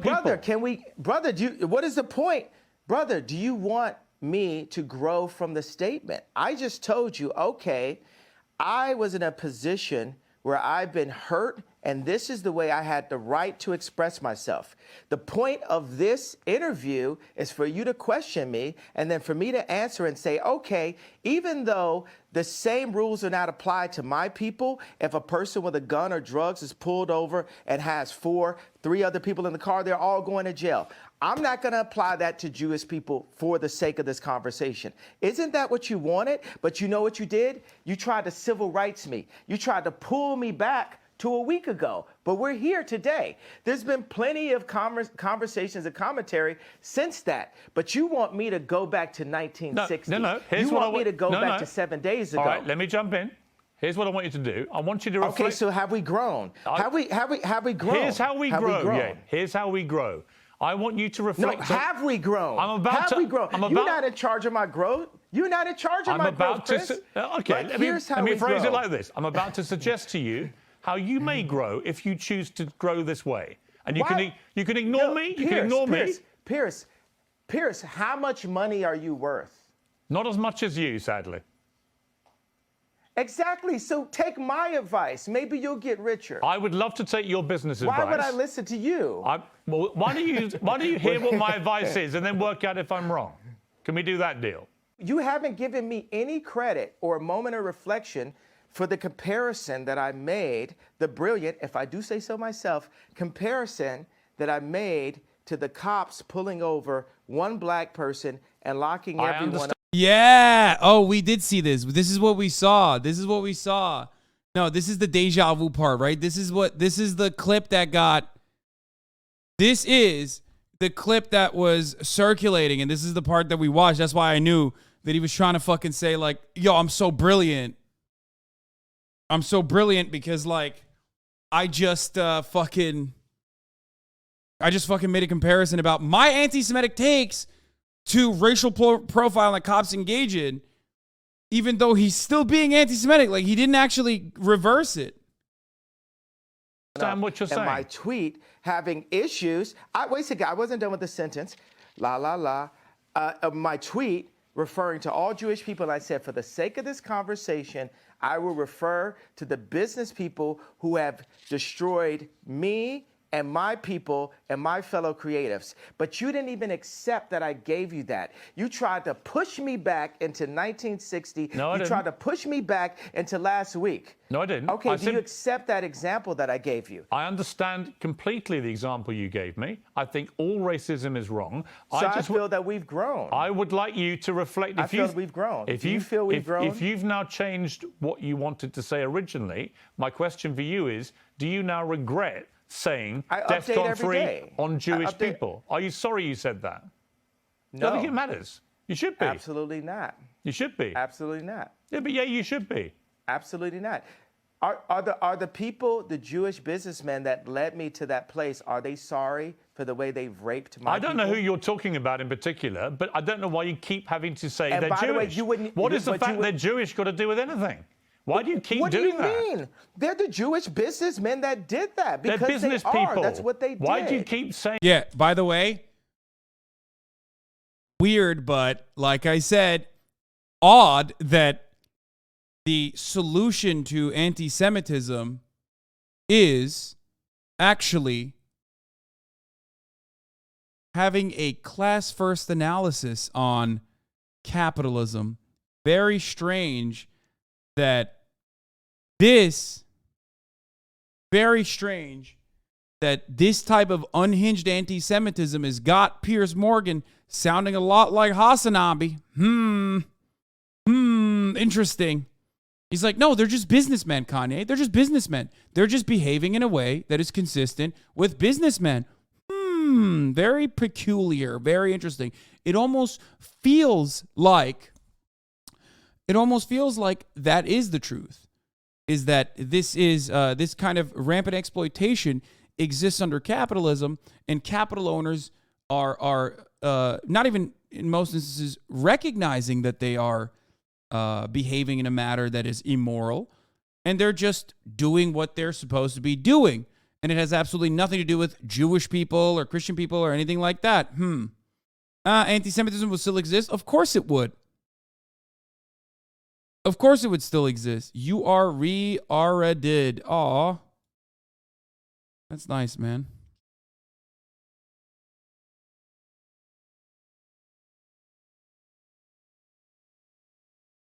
Saying Jewish business people. Why do you keep using their religion, their ethnicity? Why do you keep doing that? Let me update it then. Okay, so I'll say this. Would I have grown into the box you want me to go on if I say to specify the business people that have raped my people that just so happen to be Jewish? I think by doing what you've just done, I find that I'm not even Jewish and I find that offensive. Why do you keep having to do that? I don't think you get it at all. I don't think you understand the offense you're causing when you keep using their religious background, their ethnicity, as a stick to beat them with. Why would you do that? So what are you more concerned about? Getting the richest black man of all time to kowtow because it's not finna happen. I don't want you to countake and do what the hell you like. You're a billionaire. You can do what the hell you want. I'm just saying to you that I don't think you quite understand when you talk about. Okay, can I finish? It's not multi. You're a multi-billionaire. Okay, well, congratulations. But bro, that shit is so weird. I mean, it's not weird. It makes sense. Kanye West is angry about being exploited. Okay. But he also loves the fact that he has generated a lot of black wealth, and that's a signifier that everyone has to respect him because the bigger the number, the better the person. Like, he's been fed all this fucking propaganda. So that contradiction has led him to find the same exact fucking boogeymen that fascists point to, Jewish people. Because it can't be capitalist because I'm a capitalist and I'm a billionaire. Look at how good I am. Do not disrespect me by not saying I'm a billionaire. Do not disrespect me by not saying that I'm a multimillionaire. That's fucked up. Like, those statements all imply the positive affirmations that Kanye ascribes to capitalism. Okay?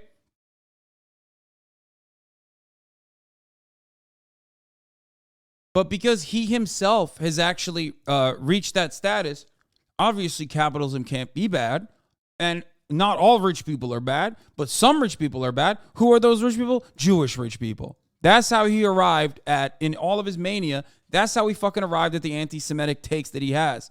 Even though if he wasn't saying Jewish businessmen, but talking about capitalism and talking about how wealthy businessmen and the wealthy businesses that practice this level of exploitation are doing it and getting away with it because the people that they're getting away with, the people that they're exploiting this way are actually black people in many circumstances, especially in the record label business. And it's been happening since Motown, and it's going to continue happening because no one gives a fuck about black people because of white supremacy. If he said that, which is the true take, which is what is happening currently, then everyone will be like, yeah, he's right. But he can't say that. And the reason why he can't say that is because he himself is a billionaire and he believes at his very core, in his own heart of hearts, he's like, that's a good thing. Being a billionaire is a good thing. Being rich is a good thing. Yes, I saw the Doja Cat titties. Why the fuck is everybody chiming in the chat telling me if I saw the Doja Cat titties? I saw them. Goddamn. If you see titties on the internet, if you see Doja Cat titties on the internet, know that I already saw it, okay? Just know. The fact that you saw it means I definitely saw it, okay? Come on, man.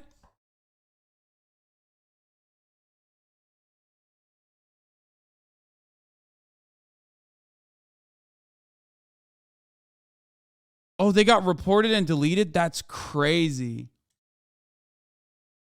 Well, good thing I have him behind the paywall at the top of the hour ad break. Oopsie. If you're not subscribed and if you don't have an uninterrupted broadcasting experience, you might not be able to see it because I'm running the ad break right now. Will I show?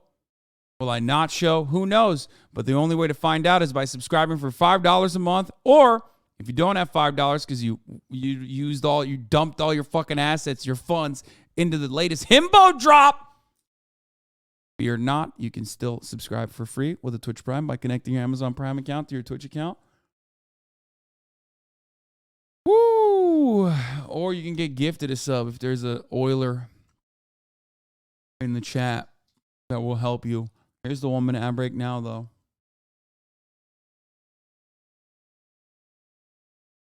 That was the most effective ad roll ever? Yeah, I know.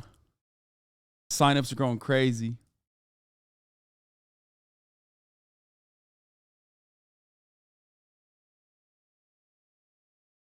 Kid Kicking Robot, thank you for the 5 Get the subs. that doesn't change the fact that when you insult the Jewish people and say you're going DEFCON 3 on the Jewish people, that is as racist as anything you say you've been through and any pain that you've experienced. It's the same thing. Thank you, Garma Kosh, for the 5 racism. gifted. And you know that, I think, don't you? Yeah, obviously. That's why I said it. So you said it knowing it's racist? Yes. I fought fire with fire. Okay. I'm not here to get hosed down. At least that's it's a honest. different type of... What? Bro! Yo, what? He said, yeah, I'm racist. Yo. Oh, 06 Rebreste. Thank you for the 5 gifted subs. Stop chatting. Yes, I'm racist. I hate that. I hate when you guys do fucking gigahas when a motherfucker says some dumb shit like, yeah, I'm racist. Stop it, chat. It's not fucking sick to just openly come out and admit it, okay?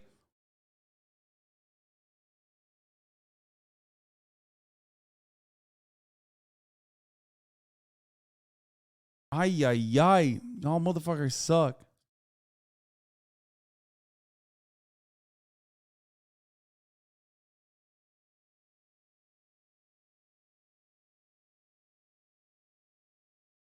Remember this? Remember this Doja tweet?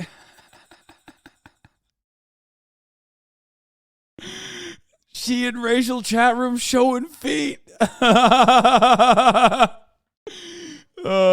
That's funny. That's a classic, dude. That's a banger.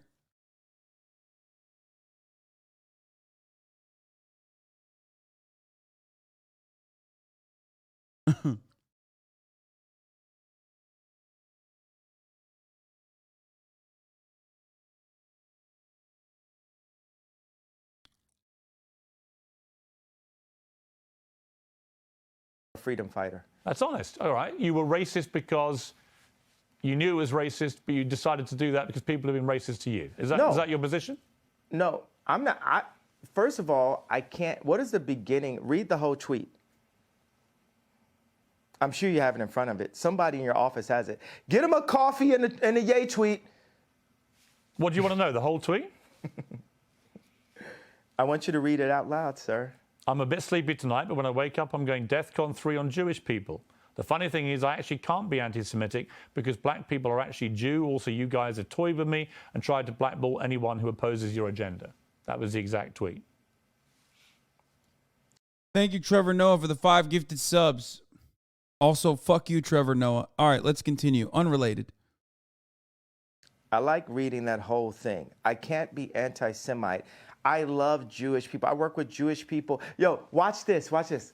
Some of my best friends are Jewish. Right. So you know how that sounds. How many times have you heard that statement? Of course. Of course. Wait. Have we ever heard that term before? But the funny thing is, they are.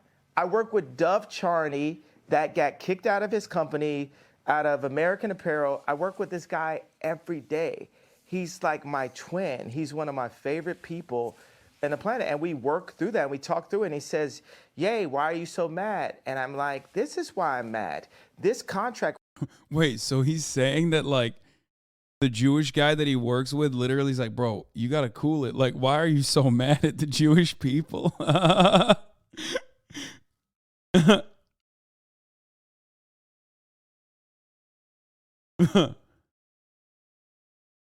Right here. What's going to happen before I'm done? We're going to open up all of the music industry contracts, all of the publishing deals, all of the. Oh, I fucking know Dove Charney personally. The guy's a pervert, ex-American Apparel owner that got ousted. Jesus Christ. Oh, hey, listen, Wait, that dude looks exactly like Hasan. Wait, stop! Don't say that! What the fuck?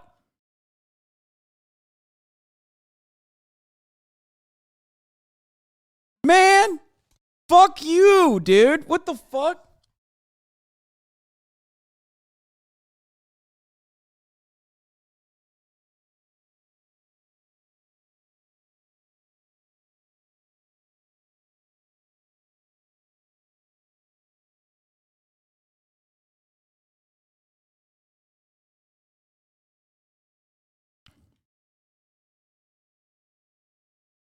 Athlete deals, all of the acting deals, all of the mortgages, all of the deals. But that's where fine. But yeah, that's all fine. business people who we went at. That's all fine. You can do all But of it course has you to can start do that. somewhere. Of course you can do all that. And when you do that, has to start somewhere. I hope you won't be judged. When an ugly stranger calls you twin, no bitch. Dua Lipa did not tweet this. There's no shot. I mean, she did? Wait, that's a real tweet? It's so fire.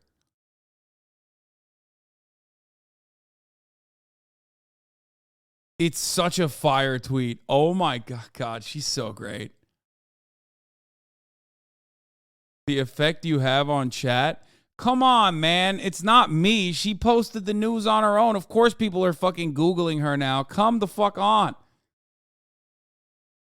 Oh, it was about James Charles? God, she's fucking incredible. Hey, listen. Sometimes you have really good takes, okay?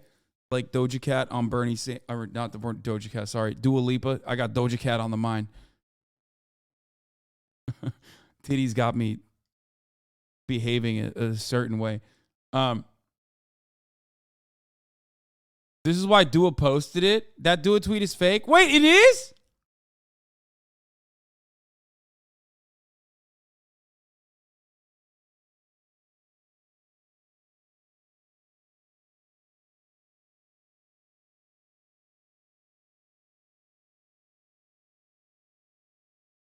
Okay, let's continue. Oh my God, Kanye's face. As a black business person doing it all the time, that people don't phrase it all the time by the color of your skin, but by... What?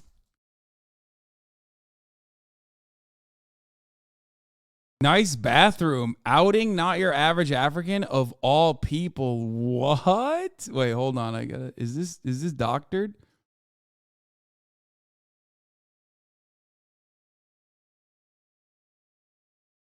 Where did he say this?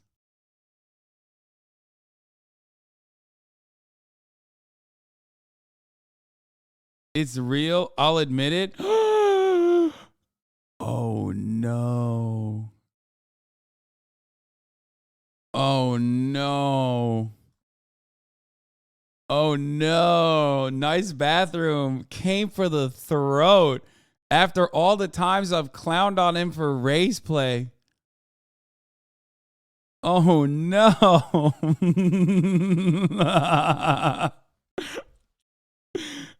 Oh no. You next. You will never catch me. Keep fucking with me. You will never. I will never say anything like that. Okay? What are you, crazy? I'm white.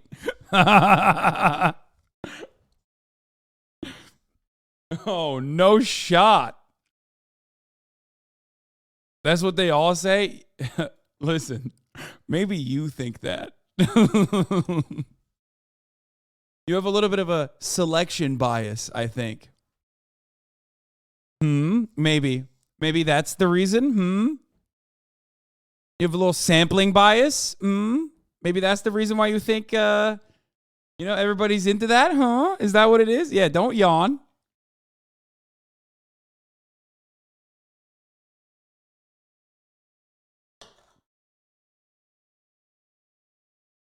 Anyway, let's move away from this quickly. Let's get back to Kanye West. Your business acumen. Isn't that what you would like? Isn't that what equality actually means? Of course I'll be judged by that, because when people come into power, people get judged. You know what I'm saying? Like, there's nobody that gets judged more than a straight white male. The straight white male has the least amount of a platform to even speak. A straight white male can't say, my wife hurt me today. Speak on it, King. I mean, he's so right. Bro, we got to run that back. I'm sorry. You know what I'm saying? Like, there's nobody that gets judged more than a straight white male. Bro, he's so right. The straight white male has the least amount of a platform to even speak. A straight white male can't say, my wife hurt me today. And because people will say, well, you're hurting women. A straight white male can't say, hey, a black employee did. This is the most coherent he's been when delivering a take. And this is actually such a obvious, like, pandering take that this does actually make me reconsider Sean C's perspective that he's doing this so deliberately. Because, like that is quite literally just verbatim. He is pandering to you know who. didn't come in to work on time, because then people will say you're racist. A straight white male can't speak on a homosexual person because they'll say you're homophobic. And so I empathize with the position of the straight white male. And part of the reason why I empathize with that position is because I know that I'm headed to that position. And what position that is? Top power position. Okay. That's the top power position where you get.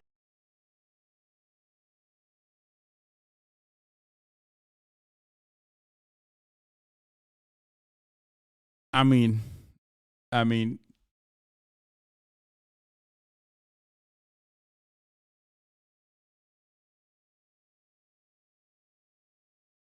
Oh my God, he admitted. that's the way. I don't know what else to say about that. I mean, what can you say about that he has not said?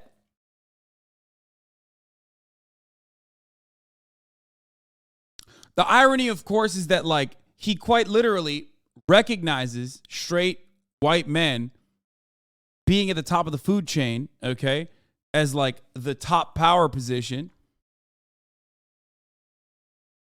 while simultaneously claiming that straight white men are under attack and they are the most marginalized because they can't actually say anything. They can't actually fight back when they're being oppressed, blah blah blah, all this shit. Now, as always, this doesn't mean that like every single fucking straight white dude is caked up, super privileged, profoundly, doing well, all right? There are obviously still issues that everyone can experience, okay? But from the point of view of intersectionality, the compounding factors that add on with your proximity to being a man and your proximity to being straight and your proximity to being white do not exist there.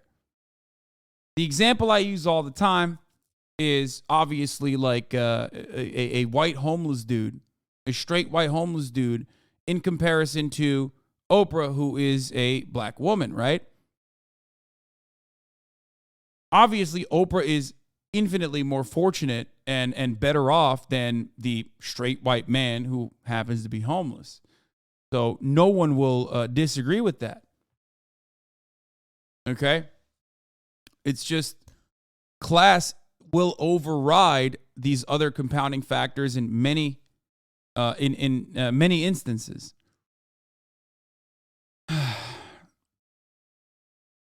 And the male issues still need broader coverage. Okay? Issues that straight white men even engage in can get better coverage. There is a crisis for sure. But a lot of that still ultimately revolves around class. Okay? What is this? Oh my God. Stop. No, don't do that. Actually, don't do that. I'm not clicking on that. Get all Don't the do that. rocks thrown. And Okay. that's the thing. I have friends, right, that will like. No, it's not funny. It's not funny. Don't do that. You know, actually, that's the reason why I'm going to be a good leader someday, because I'm really empathetic. But I call black people out on their stuff. I call white people out on their stuff, because we're all people. We're actually only one species. And in order to, whether it's my friends text. I see no color, brother. I'm colorblind, brother. We're only one species. There's only one race, and it's the human race, brother.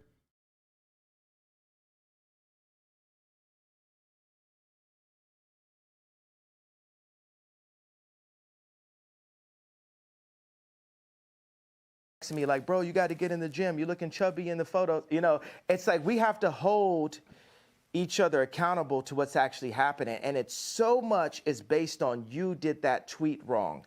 So what I will say is, I feel that my words demand more sensitivity for the frequency that I'm operating at and that and the amount of people that I'm communicating to. And I take that responsibility right now. But I will also say everything happens for a reason, because if it had been perfectly worded in English, and because there's nothing whiter than English itself, right? I'm already not speaking in my mother tongue, right? So What's wrong with that line of thinking? That line of thinking is almost always, and this instance is no different than always, followed up by, saying a bunch of racist shit. It's almost always people who refuse to recognize the plight of, or the historic consequences of slavery, or the plight of black people or non-white people. That's why. It's also not true. Like, everybody knows who's black and who's white. It's just not, it's ridiculous.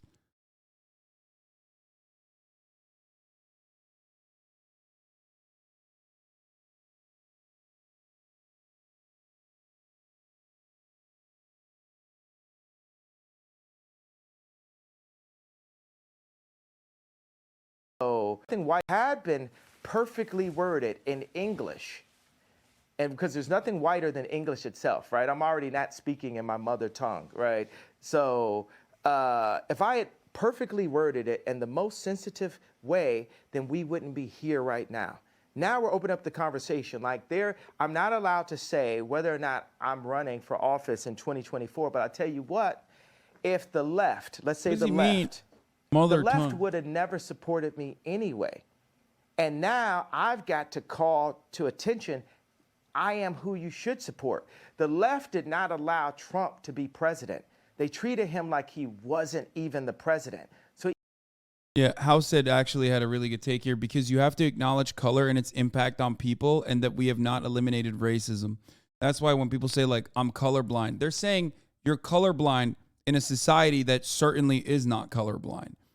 So it's basically like saying you're blind to the injustices.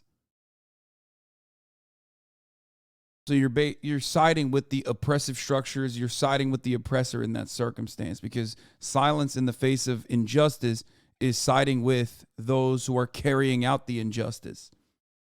Yeah, it's just a cooler, nicer way to say racism isn't real. I'm colorblind.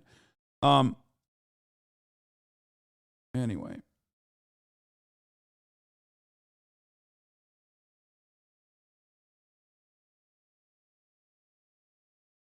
But if he's saying I'm not speaking in my mother tongue, and he's referring to him being forced to speak English because his ancestors were stripped of that, then that is correct. But at this point, it's like hard to figure out where he is on this. You know what I mean? Because he's saying a bunch of fucking anti-black shit, and then only talking about his blackness as a mechanism of defense. Do you understand? But even then he won, he was losing half of the American people every day, and it divided the country. What I'm saying, whoever goes into office, for British media, for American media, we must support our leaders and not just run this hyper negative. You know what I will, and black people hate when I apologize for this. When I see people like John Legend and Chrissy Teigen talk down on the president, I'm like, wow, that kind of sounds like me. That kind of sounds like the telethon. I opened up this level of disrespect towards our leaders. And people were happy. And the left saw that and say, well, let's just have every celebrity do what Ye did at the telethon. So I take responsibility for that moment. And you know what? I just want to give Wait, he thinks this is a bad thing or a good thing? Did he just apologize for saying George W. Bush hates black people? It's such a weird way to have that conversation. Like, it's like a good moment, right? Which he's apologizing for, but he's also simultaneously taking credit for the concept of celebrities speaking to presidents. What? Pretty sure that happened before, man. Also, I'm envious of the Jewish people. I'm envious of how they don't abort their children. I'm envious. Literally not true, okay? Not true. Where is Kanye West getting his information from? Definitely not Jewish people. That's who he's not talking to, very obviously, okay? What the fuck? It's not even in the fuck. You can have abortions. Jewish people can have abortions. It's legal. It's allowed. Of how they don't shoot each other in the streets and then rap about it. I'm envious of how their families stay together. I'm envious that they turn their phones off on Friday night and the family comes together. I'm envious of how they do the business together. And I want that for the darker Jews. I want that for the black people. I want that. We need that. God said we should remove the word want, right? Okay. We're going to have that. Okay. And this is the beginning of it. But it seems to me, and correct me if I'm wrong, but it seems to me that you are acknowledging, as you've just acknowledged that it was wrong to say what you said about President Bush when he said he doesn't care about black people, and that may have encouraged all this disrespect towards presidents since. I think it's an interesting point you made. It does seem to me, Ye, talking to you, that even if it's hard for you to admit this, that you do regret the wording of that tweet which caused all the problems, and you wouldn't phrase it that way again. Am I right? I would tell my dad that. My dad loved the White Lives Matter t-shirt because what audacity does a black man have to wear the exact same t-shirt that a white man could wear? You know, and my dad was a Black Panther. I mean, we have a water purification center. You know, he's like the original Steve Jobs. Right. He's the educated version of me, right? And he liked both of those things, but he said, you know, Ye, he even calls me Ye now. He's like, Ye, you've got to be more sophisticated with your wording. And that wording, like I said, I'm a bit sleepy. And it lacked the sophistication needed to be the true conductor that I am. Because it's the conductor's job to bring people together. And that was divisive, right, which is not who I want to be. Right. So so I'll tell you that. I'm not looking. And also, let me put sounds out like right you agree. now. So it sounds like you agree with me. Do you agree with me then? I want to talk. Okay, let me say that I'm just thinking right now. What's on my heart is the idea for people who do actually have severe mental health issues. You know, the word retarded. For, you know, there's parents that have children who actually are mentally ill, and that word is really offensive, right, to those people. So why use it? And just because I was feeling what? Well, it's a couple reasons. Because people call me retarded. They treat me like I'm retarded. And so I embrace it. It's like... Bro, he said I'm reclaiming the word. Stop! Yo! He's taking the word back. He said, it's my word, man.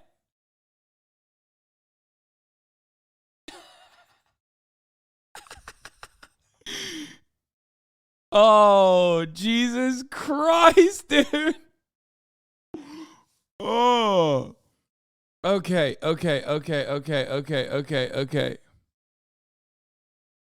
That's wild.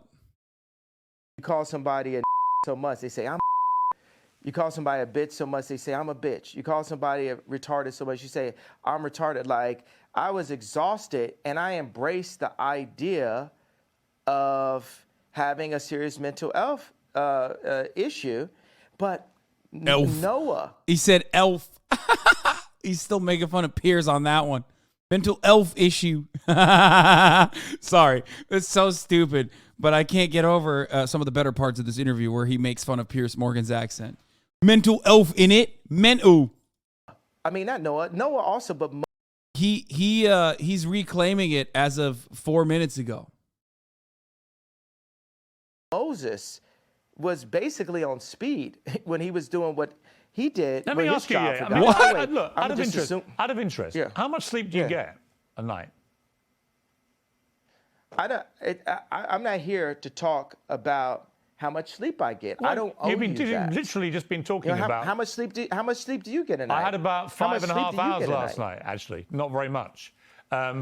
But you're the one that's raised this issue. And I probably had the same. Right. My question is only I probably because... had the same, but it's only because you've been talking about you don't believe you have a mental illness. You think it's lack of sleep. So I think it's an obvious question to ask, well, how much sleep do you get?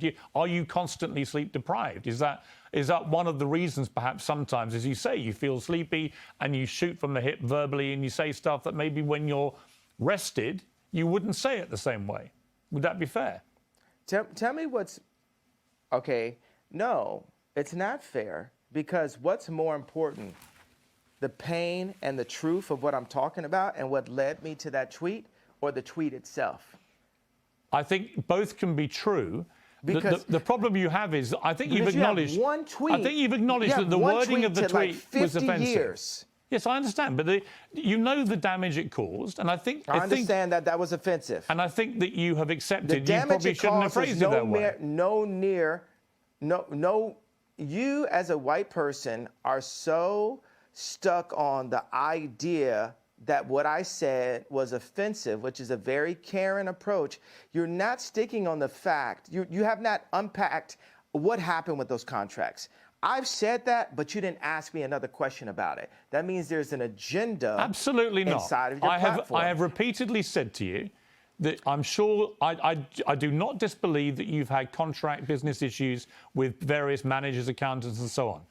My argument is that when you do it, or other me's. I'm sure many other artists in the music business. Yeah, of course. You're you know why you're sure? Because you don't care to do the research, because it doesn't affect you. No, it's because you said. Have you done any research? No. Yeah, let me explain to you. I'm not doubting what you're saying. You don't care. I do care. You don't care about me. You don't care about my people.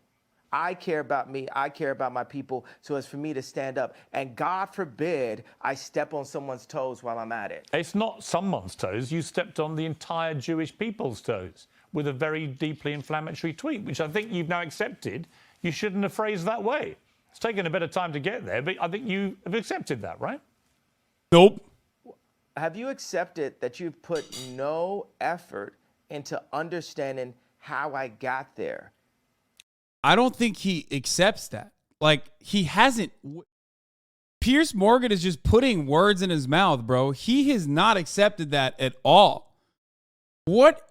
51 minutes of this, and I have not heard him even remotely accept it. Unless you literally think the reason for why he said it is just. Because that's what he said. He's like, oh yeah, like I was being bad, right? But that's because I was fighting fire with fire.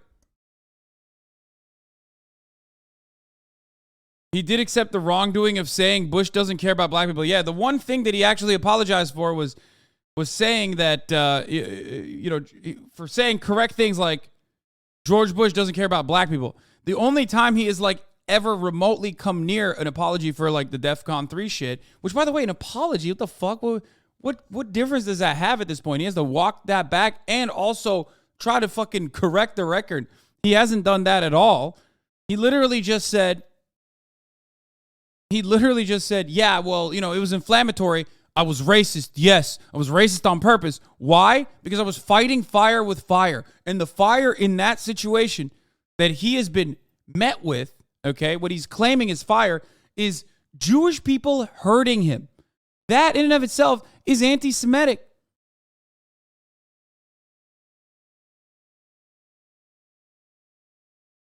So no, that is not a decent acceptance of an apology. It's not even an apology at all. Unless you personally think Jewish people have personally wronged Kanye West. Specifically Jewish businessmen. It doesn't matter. You're still saying Jewish businessmen. That's crazy. I don't think, honestly. 10 years from now. Honestly, I don't think there is any. You're going to apologize to me about this interview. I'm not. You're going to apologize to me about this interview within the next 10 years. No, I'm not. Because here's the thing. Mark my words. I don't doubt you've had. It's very one-sided. No, it's not. It's very white-sided. Oh, come on. It's very one-sided. It's very like. It's not white-sided. I'm not doubting you've had business issues. I'm saying the way to respond to that is not to go public to millions of people and say you're going DEFCON 3 on Jewish people. Millions of people. Right. Millions of people have had DEFCON 3 on their contracts. Right. You didn't say that. You didn't say that. And said, millions of people. Well, I opened it up. Now I didn't, but now I'm saying it now. Okay. So now what I think you should say, I think you should say to the Jewish people, I'm sorry for the offensive language I used in that tweet. I wouldn't do that again. This is what I really meant. I think people would respect you if you said that. I don't know why you can't just say that. You know when I'll say it? when I sit down with the people who write out the contracts for the NBA and for the NFL and for professional music and for acting contracts. We need to go to the top lawyers, the top execs, the owners of the stadiums, the owners of the football teams, and the owners of the record labels. And we're going to put them all in one room. And we're going to read let's go top 10 in each one of these categories, right? Let's read Michael B. Jordan's but contract. why would any of that? Let's Okay, read but Aaron why would Donald's any of that? Why would any of that? Bro, I ain't finished. I ain't finished my sentence. Nothing you're saying has anything to do with regret. Hey, boy. Don't call me boy. Don't finish. I told you. Oh, don't treat me like a boy then. I'm going to finish my sentence of my idea. Nothing you're saying has got anything to do with the tweet. Cool. Does Bro, it? I was in the middle of a sentence, boy. What is going on right now?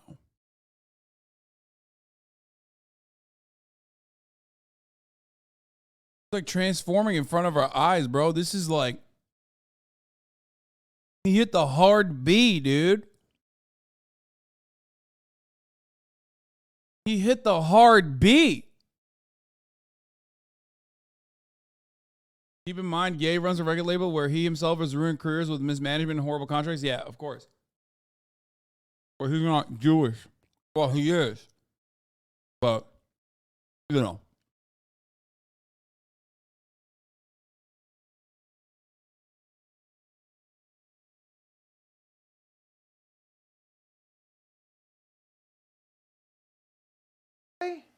Okay, so are you going to allow me to finish my sentence? Yes. If you then answer my question. Okay, so I'm going to tell people when I would apologize for the tweet. This is what has to happen first. I need all of the top executives in Hollywood. I need the top executives at the NBA and at the NFL. We'll do those two sports specifically. And I want the top executives in music, dealing with publishing, dealing with like Spotify and Apple Music and Universal Music and all the top exec. Let's do like 5 top execs there. And I want to look at the. Wait, so what's going to happen when, like, not everyone in the room is Jewish? Like, is he going to be shocked to find out that reality or something? Like, how does that work? He's going to be like, all right, all the Christian ones, leave the room. It's just me and the Jews now. Like, what?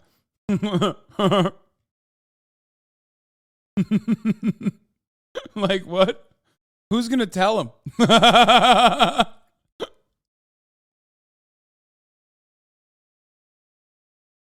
Iron Warrior merch, Lamau. Okay, dude. Wish that was real. Well, not anymore, actually, but. Top 10 earners in each one of those fields contracts openly. We want to compare and contrast the contracts. And then once we open that conversation, and we need to do it on a. By the way, even when he's talking about that, he's talking about like Michael B. Jordan. Like people who are still, of course, being exploited, but like infinitely less exploited than like the bottom 99% underneath the top 1%. Like he's still, even in that situation, he's like riding or dying for the top 1%. Platform live with lawyers asking questions, and we'll have the top lawyers like a Johnny Cochran, Robert Kardashian level legal team, you know, looking at all of these contracts together. After that moment happens, then I will say, I'm sorry. Okay, if that's your position. That's clear. Interview adjourned. Love you. Wait, what? Okay, that's the end of the interview. Wait, is it? I mean, I just get the feeling from you that you. Wait, no, it's not. Wait, no, it wasn't the end of the interview. What the fuck? Yo! That's crazy. That's crazy. That's wild that happened. You're obviously a complex character, brilliant in many ways, fascinating, like I say, compelling. You have a huge appeal to millions of people around the world. It just seems to me that occasionally your mouth gets you into trouble, and that perhaps on reflection, sometimes you look back and wish you hadn't said things. Someone in the chat said, me when I quit League at 9 p.m. Yeah, dude, I felt that. That's like, yeah. That's me when I say I'm never playing Valorant again. I go on a fucking 3-game losing streak, and then I'm like, I'm done. I'm never playing this fucking shit game again. And then it's like 20 minutes later, I'm like, okay, maybe a little bit. Is that accurate? Nah, not really. Because the things I say are on behalf of God. Like, it's not always godly because I'm a man, but God is definitely using me. You're Catholic faith? I am. Or what's Yes, your background? I am What's your Catholic. religious? Catholic, yeah. Well, we're working for God here, and it's just like with black people now with entertainment, we're coming into wealth, but all the other, black people with anywhere near my amount of wealth would never cross the lines of, taboos inside of the media.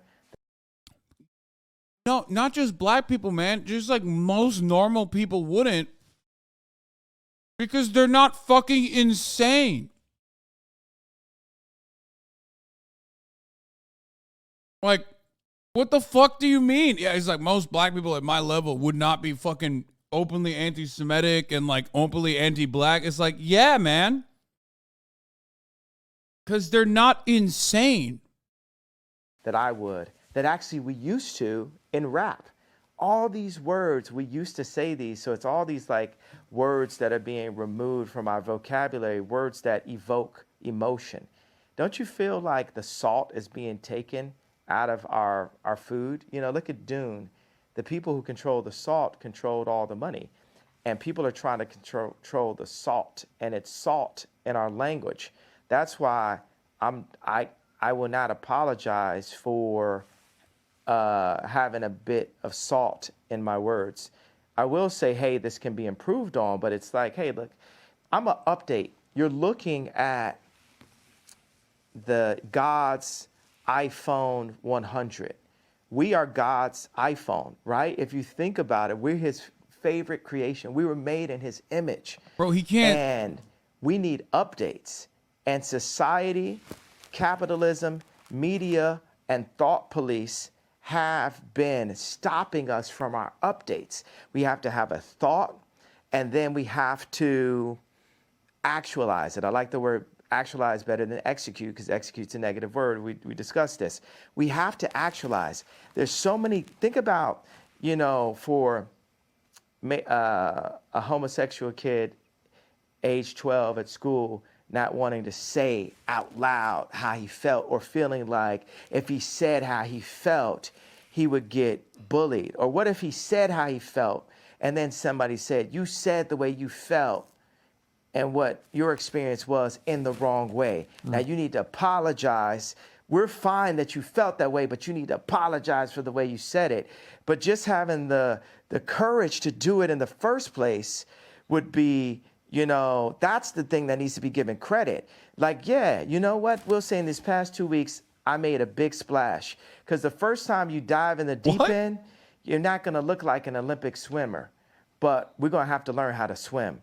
And I've dived in the deep end. Okay. I think I understand what you're saying. Let me ask you about your family. Yeah, lots of speculation, of course, constantly. If you understand what I'm saying.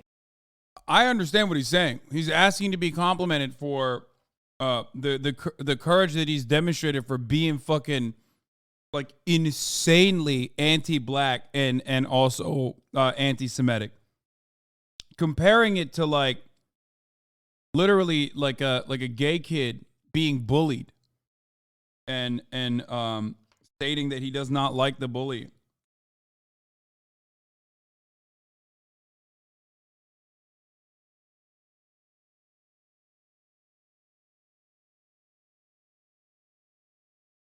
That's crazy. Could you translate what I'm saying? Yes. I want you to translate what I said. I know what. And then let's move on to the next question. Okay. Let me attempt to What translate. did I mean by that? I think what she meant was that you are not afraid to ruffle feathers. You're not afraid to cause trouble where you feel it's justified. You're not afraid to call people out who you think deserve to be called out. But then occasionally, you've expressed yourself in a way. It's just funny because, like, in the example, he'd be the homophobic bully coming out and being like, bro, I'm being punished for calling the 12-year-old gay kid the F word, and everyone's mad at me for speaking truth to power. Like, that's it. That literally is the point. But he thinks he's the victim, which is, of course, super fucking conservative. Like, conservatives love victimhood narratives, except Kanye West has experienced marginalization as a black man growing up in America.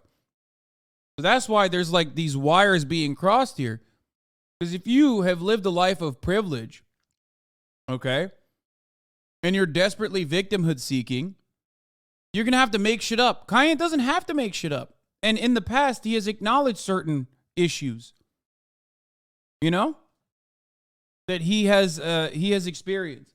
But now he's like, I'm in a different category. I'm a billionaire. And as a billionaire, I'm in a totally, I'm no longer black. Like, I'm a billionaire. That perhaps hasn't quite hit the right mark, and that you are work in progress, as indeed we all are, and that you could phrase things better, which would cause less offense to a wider number of people, when in fact the target of your anger may be much more specific. That would be my interpretation of what you've just said. Do you think that we can move forward as a civilization without there being any offense? Because one person's truth can be the other person's lie. I think it entirely depends. You know, it's like, I think it entirely depends. Honestly, look, part of me. Yeah, he's right. Kanye West is actually defending civilization and moving it further by being anti-Semitic. Congratulations to Kanye West. I just gotta hand it to him. Thank you for advancing society, Kanye. Wants to say yes to that, but I do think there is a line, and we should all be mindful of the line. And the line to me is, I don't think any form of racism or perceived racism should ever be tolerated. I don't think that is free speech. It's just hate speech. And I think one of the problems with what you said about the Jewish people was the more generic way that you phrased that sentence. People didn't understand you were talking about specific business people you'd had a problem with. They thought you genuinely meant you were going DEFCON 3 on all Jewish people. And they took that to be a blatant form of anti-Semitism. I think you've explained in this interview that was not your intention at all, which is good. But I think if you're asking me to interpret what... Did he go?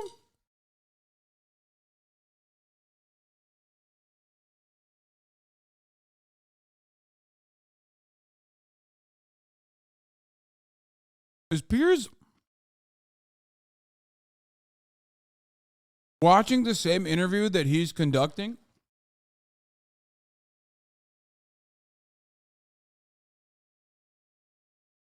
Because, like,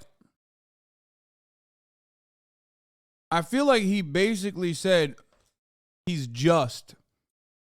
Like, he said the only recognition came from him recognizing that the statements were inflammatory, which he very quickly followed up with, but they were valid and just because Jews have wronged me.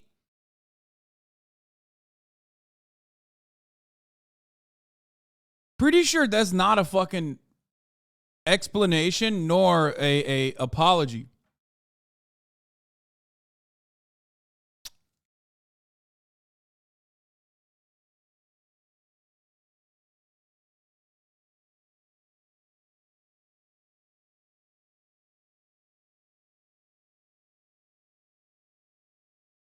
He also said that he's close to achieving the white male level of power at the top, which he himself, a food check is what I get always, the grilled spicy chicken sandwich from Chick-fil-A, which I then put my own chicken that I have made at home into it. You know, doubling up on the fucking pro.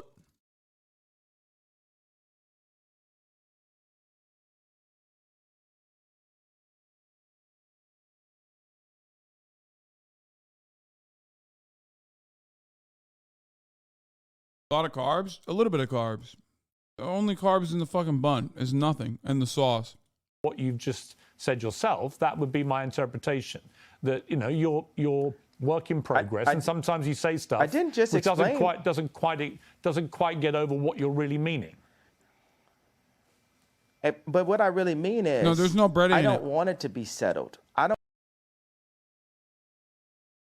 Okay. Cal Coomingham permanently banned again. Bro, you're doing carbs. That's too many carbs. No, it's not. The chicken is grilled. Chicken itself is grilled. It's grilled chicken. I don't want. I don't want. I don't want to be forgiven by Jewish people until we get to what the problem really is. I don't want. You know, like Elon, he got on Twitter. He said, "I talked to Ye. He took it to heart." And I liked my boy standing up for me, but I was like, but the fight isn't done though.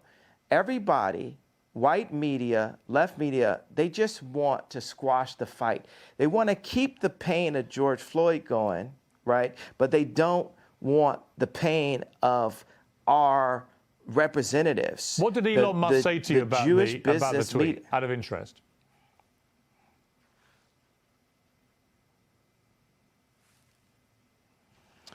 It's vague to me right now. I don't want to misquote him. What was the general? It's vague to me. What was the general point of what he was saying? Uh-oh. Leak it, motherfucker. Let's go. It's vague to me. It's truly vague to me. I'm an honest person. I tell you what it was. But I keep on saying it's just always about this tweet. It's so much more. If you look back at this interview, and it's like a direction arrow, it's more in the direction of fixing the statement than fixing the problem. I think both and things, that's my problem. I understand, but I would say to that I think they're two different things, and you can fix both actually. I mean, he's not wrong, but not in the way that he thinks he's not wrong. Yes, a lot of this interview has been around him apologizing and addressing his comments. Except the problem isn't fixing Jewish businessmen. Because there is no issue there. The issue is capitalist businessmen. The issue is capitalism, not singling out one group of people within the executives that have wronged you. And I accept that part of what you were trying to do and the point you were trying to make, I completely understand it because you've explained it in more detail. On Elon Musk, there is a suggestion that when he gets control of Twitter, which seems likely now, that he will bring you back, he'll bring Donald Trump back. Do you think that would be right? It'll be lit. Do you think it's wrong that you and Trump have been banned from these platforms? Absolutely. I was talking to Trump a couple days ago, and he was like, I'm not going to do his. Sorry, I was too busy banning someone. It. Do you think it's wrong that you and Trump have been banned from these platforms? I agree. It is wrong. They should unban Absolutely. them. I was talking to Trump a couple days ago, and he was like, I'm not going to do his voice, right? But he was saying, you know, I had 277 million followers, and the next day I had nothing. And that related to, you know, Mark Zuckerberg, Meta. You know, Mark Zuckerberg thinks he is the government. These tech companies feel they're more powerful than the U.S. government, to the point of actually kicking the actual president of the United States off of an American social media platform. This is the world we live in. And I would say, I agree with you, and I'll tell you why. I think it's completely inconsistent that companies like Facebook and Twitter allow people like the Ayatollah of Iran, for example, to remain on the platform, or Taliban. Oh, he don't give a fuck about that, dude. This is the classic, like, I just don't care about the hypocrisy. the Ayatollah of Iran needs to be banned. It's like, bro, I promise you, him being banned or staying on the fucking platform is not going to change anything, okay? Like, if anything, talk about the inconsistency that, like, they can be on Twitter, but, like, you know, they got fucking sanctions on the country.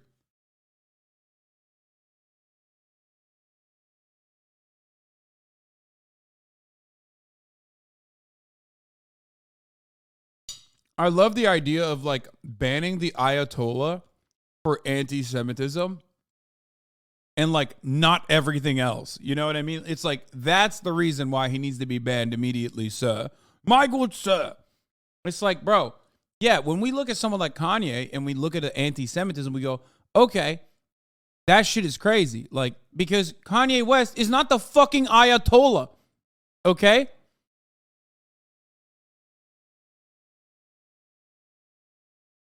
It's crazy to be like, oh yeah, it's so messed up. It's so unacceptable. He the Ayatollah of fashion? People to be on the platform, but they don't allow an American president. That seems to me completely ludicrous. I just want Trump back because he's a good poster. Why Yes, can't we and agree? This is part of the 100-year plan that they have books on about, you know, China's takeover of America after losing the Industrial Revolution. Now, let's talk. Wait, what?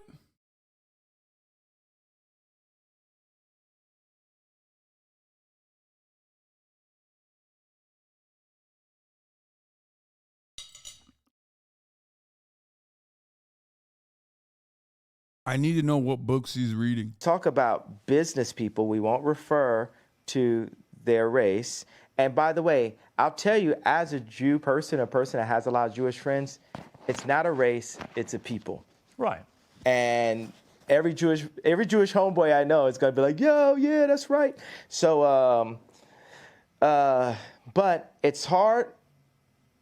As a Jew person myself, it's hard to influence patriotism on capitalists, and it's a responsibility for bro, us. this is straight fascist rhetoric, by the way. Like, his problem is not capitalism. It's like, we got to do more patriotic capitalism. Okay, bro.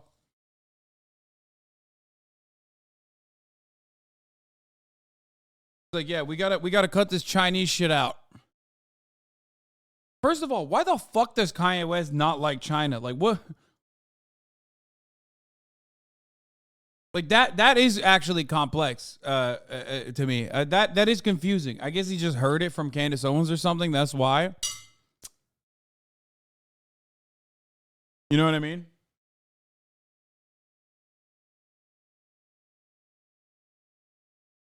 Us as Americans to retake our power in media, to retake our power in our schools, to retake our power in our farms, to retake our power in our medicine, in our hospitals, to revitalize the country, because America invented rock and roll at the end of the day.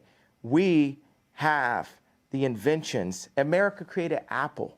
You understand? Like, we created the platforms that the world runs on now, and we've allowed the business people in these companies to sell us, and whatever the term is, sell them in a handbag, whatever it is, for cheap.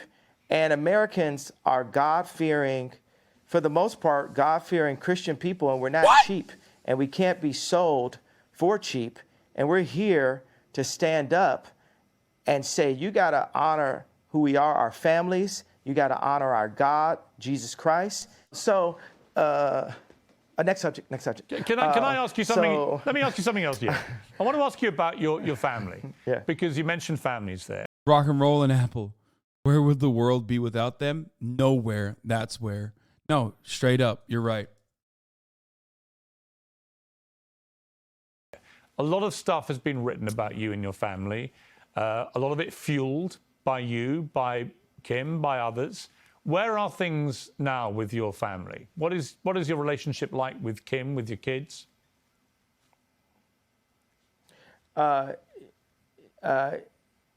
Kim has Zionist media handlers. Oh no. Why did you have to do that, bro? What the fuck do you mean Zionist media handlers? What the fuck, bro? He's just so clearly substituting. He's so clearly just like, okay, here's another word I know. Bro, you don't get it. He just means her media handlers support the state of Israel. It has nothing to do with Judaism, man. First of all, if I want someone to ask Kanye West what Zionism means, okay?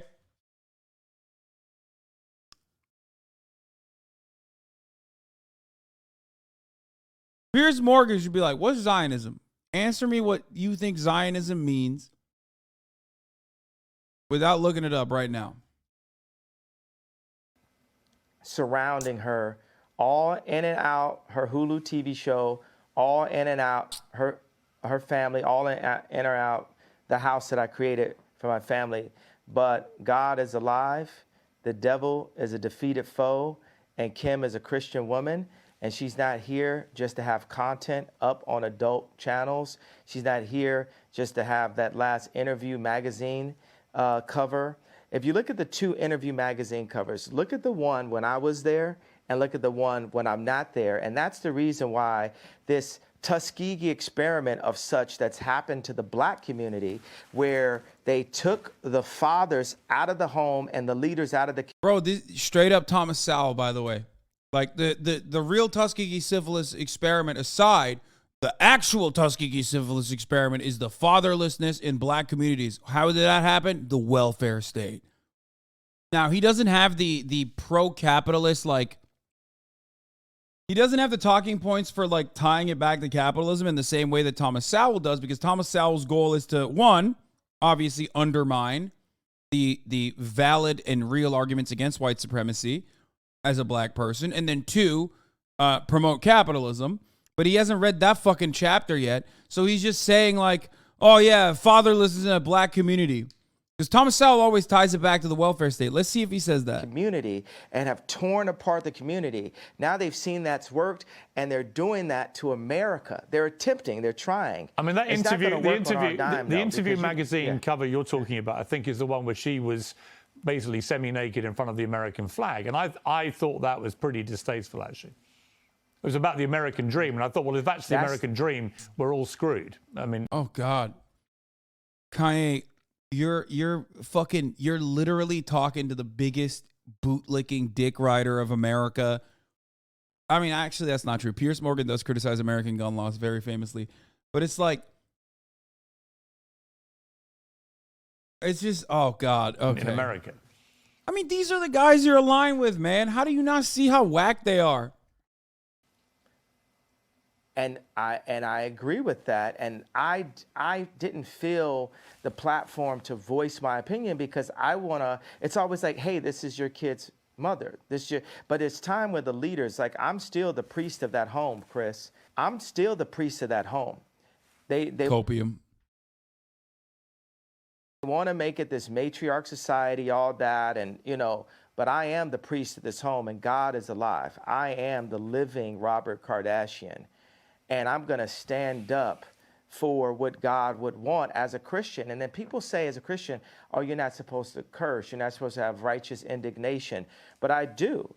Christians had swords also. Christians got guns. I tell you that. So. But do you talk to Kim? I mean, there have been reports, that you. This is an incredibly normal man. Some might say the most normal man in America. I think. You and Kim don't really talk at the moment. She's distancing herself from you because of the stuff you've been saying must get in controversy. Is that true? I mean, John Legend is distancing himself from me and buying more Christmas sweaters in the middle of spring also. So I'm not saying that, they're making the right decisions. She's being influenced, but I guarantee you what's not finna happen, we not finna see her in one of them John Legend Christmas sweaters no time soon. But do you talk to her? So from what I understand, he despises John Legend. he has like ongoing beef, right, with John Legend. John Legend is also a huge lib, for those of you who don't know. Motherfucker's still beefing with John Legend. This is crazy. I mean, is it that crazy, bro? He's out of his mind. Like, I mean, he's pretty consistently crazy. Yeah? Are you still in touch with each other? Wait, so don't you think it's like funny to like make a joke out of stuff sometimes? Don't you think like God has a sense of humor? Of God, course. but watch this. God, when I got married, I bought this house. I like, you know what I'm saying? I did this tour and spent all the money I had on this house to like surprise Kim and give her this house that she wanted, that Lisa Marie Presley used to own. And then I got the house, and then I put all this money into renovation. And then there goes the neighborhood. Drake moves down the street 5 blocks. And that's when I knew God was funny. But watch, this is where God is even funnier. Here goes like Louis C.K. Part 2 level, because Louis C.K. is the funniest man alive. Uncancel him now, right? So and he was funnier before he's canceled, because all he would do is type of jokes that you'd get canceled on, right? So, I got an office outside of Crenshaw, like in an opportunity zone. And this office, 57,000 square foot office, is the one that Tucker Carlson came to visit me at. And I look out the window, and whose office is being built? A brand new one. The Skims office.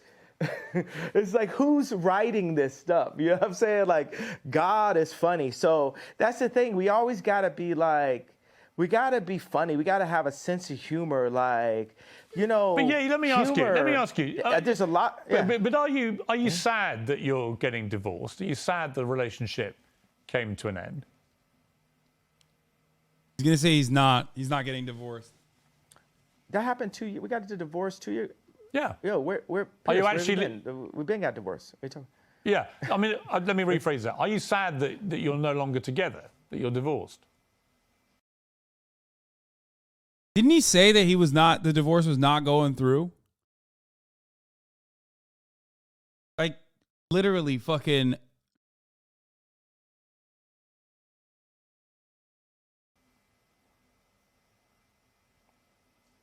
We'll always be together. God damn, he's about to cry. What the fuck? She dresses exactly like me. What do you mean? Like, my kids are me. You know, there's no person that she'll ever get with that will influence her more than God, and then her priest on earth, which was me. You know, whether it's the Skims clothing line, the designers, the architects, all those people. You got the Clintons, the left, utilizing what we built together to try to use her as an influence for. Bro, this is literally divorce court on steroids, man. He is the most divorced dad in America. It's crazy. Kanye, get off the mic, man. It's divorce court talking. This is not you. I mean, it is him, but the black culture and the word culture in general for the next elections. They need those 300 million followers from Kylie and Kim on their side going into their election, as they push trauma culture to the black people again, as they claim any of my questions of business dealings to be anti-Semitic comments. The only good thing that the Kardashians have ever done is quite literally like the recent wave of criminal justice proposals that they've not only advocated for, but also got pushed through, even in the Trump administration. And this motherfucker is undermining that by basically stating that it's just like reinforcing black trauma. That's wild, dude. That's the one good thing that they did. You know what I mean? Like, the Kardashians are awful in every way, shape, or form, okay? But that's the one good thing that they did, which, by the way, possibly as a consequence of Kanye West's involvement, too, for the record. All it took was one 10-inch white dick to ruin everything, dude. God damn it, Pete Davidson. And push, Kim to, as a billionaire mother of a lawyer and a mother of 4 Jew black children, to do covers like Interview. And that's what happens when they take the dads out the home. And that's what they've been doing in the hood. They take the fathers and the leaders out of the homes. And if we keep on allowing this to happen and we don't have some level of a decency clause inside of our media on what everyone sees, like when I was young and I would go to the video store, if I wanted to go into the adult section, it was a curtain, it was a person sitting there watching, making sure that kids didn't go in. If the kids went into that section, there was a video camera. And they would have you be escorted out of that section. Now that section is forced through TikTok. That section is subverted and kind of mixed with the drink inside of music directed at children, inside of content through Disney, on Hulu, which is Disney also, and in so many branded commercials to confuse children and to sexualize our children. He's just saying that there is like hypersexualization is super commonplace. Obviously ironic coming from him, considering that he himself has like very much played a role in this, right? He's saying that every commodity is sexualized and like sold through the lens of sex, and it's just like boomer shit for the most part. I think like sexualization is like pretty commonplace, I would say. Throughout history, even some form of degeneracy has always been like a fundamental part of new art and all this stuff. It's just that how sexualized it has changed, right? We've always pushed the boundaries, especially art, but what the boundaries were have changed throughout time. He dated Amber Rose. He certainly is, pretty sure he's a fan of that sort of thing. No, I don't think he's talking about grooming kids and confusing kids on their sexuality. I don't think he means that. For all of the bigotries that he has demonstrated time and time again, I don't think Kanye West is homophobic.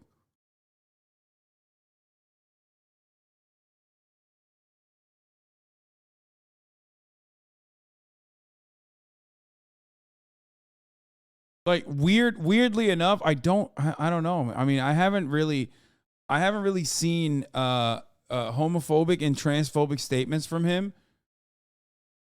But then again, I mean, he shit on his mom. You know what I mean?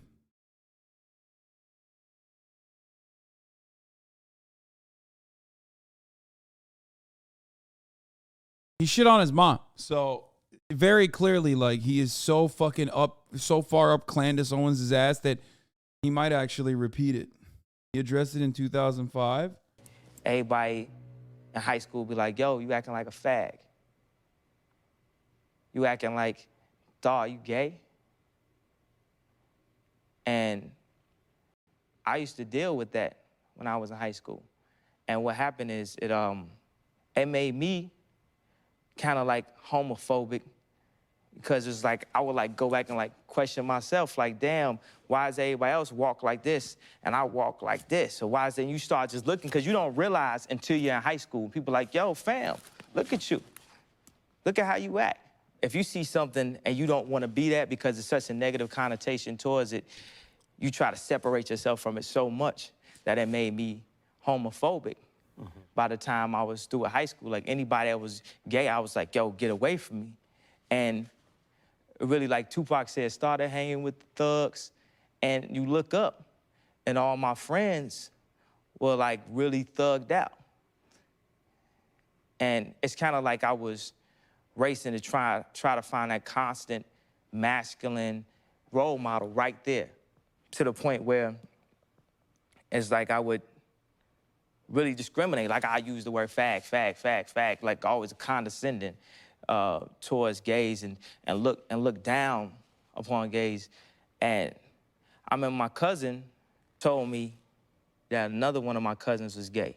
And at that point, it's kind of when the turning point where I was like, yo, this is my cousin. I love him. Like, and I've been discriminating against gays. It's like, do I discriminate against my cousin? And then everything starts to click. You know, he brings his partner with him to like Thanksgiving and all that.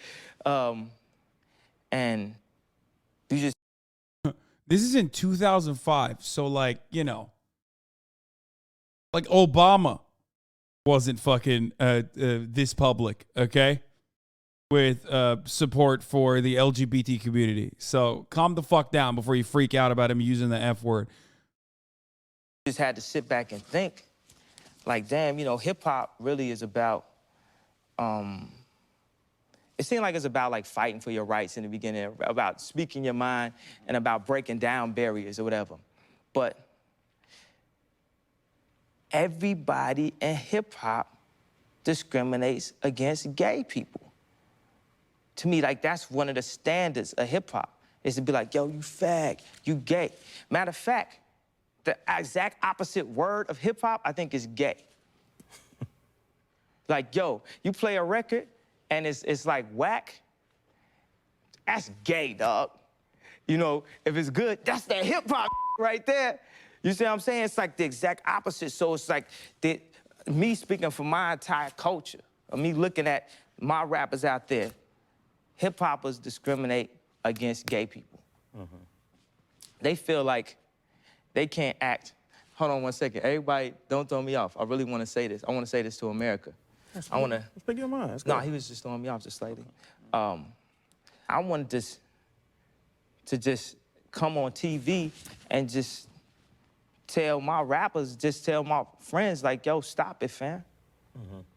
Like seriously, that's really discrimination. To me, that's exactly what they used to do to black people. I'm just trying to tell people. Kanye West openly talking about how he has changed, became a better person, literally connecting it back to intersectionality of cruel and oppressive structures. Man, goddamn. People just stop all that. I mean, a lot of this was the reason why so many people loved him as well. Like, he was bold, he was brash, he was brazen, he always spoke his mind, he was a provocateur, but it always felt like his ideas were in the right place. But then the more famous he got, certainly the worse he got, for sure. Like, it was, and then the Kim Kardashian marriage definitely exploded his mania, for sure.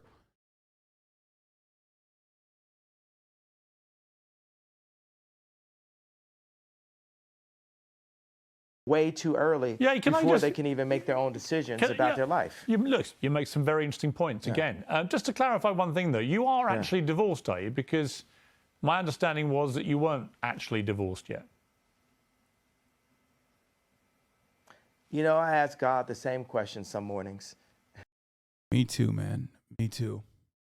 I say, at the top of the hour, why is there a 60-second ad break? And I say, how can you avoid those ads at the top of the hour? And the answer is easy. Easy. By connecting your Amazon Prime account to your Twitch account, where you get one free Prime subscription a month, you can use it on your favorite broadcaster.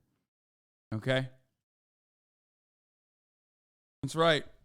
Or you can use a $5 subscription, or you can get gifted a sub like Guapoco. Just gifted 5 tier 1 gifted subs.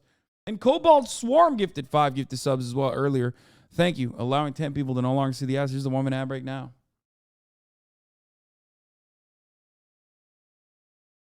Am I divorced, God?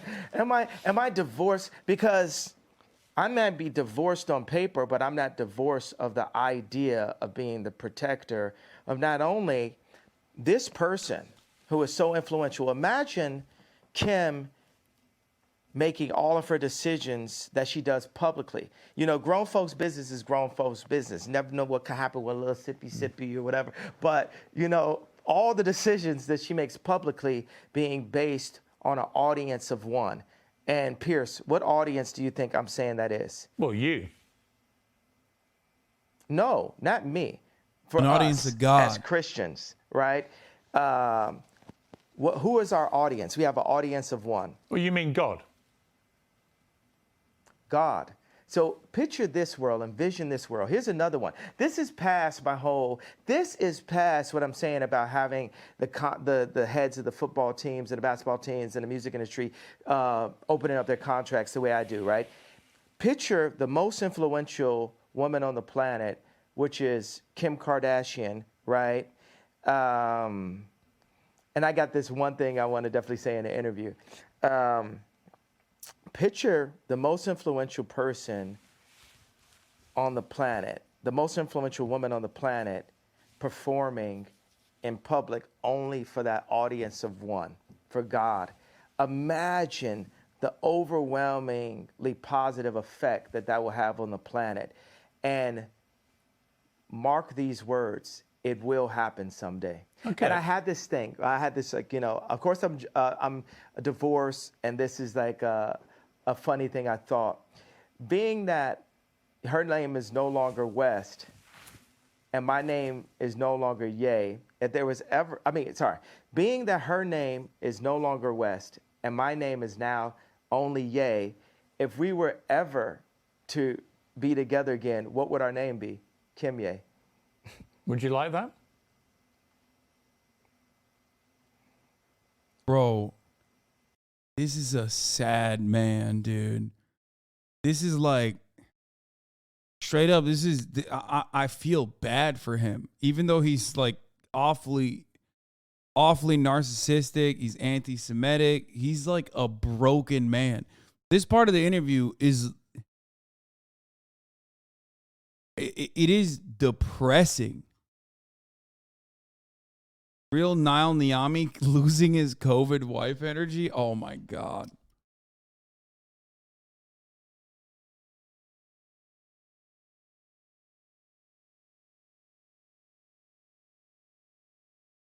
What you said about British interviews coming through strong here. Yeah. Piers fucking broke this man, dude. He literally just very quickly. I don't give a shit about Kanye. He can fuck himself. Motherfuckers should cry in a bed of his billions. No, I know. I mean, you can still fucking recognize that he's a piece of shit while also simultaneously feeling a little bad. Holy fuck, dude. I mean, he's definitely not all right.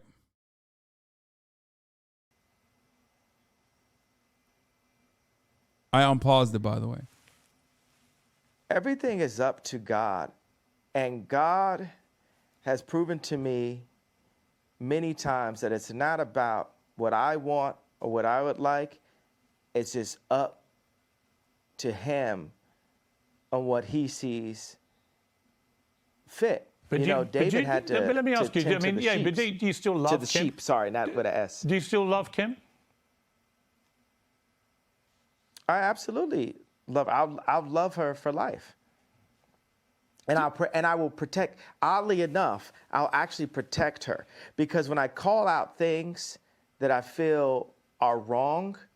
Yeah, he's definitely protecting Kim Kardashian the way that he's popping off, for sure. You know what I'm saying? When I make products, like, say the difference between me and Bernard Arnault.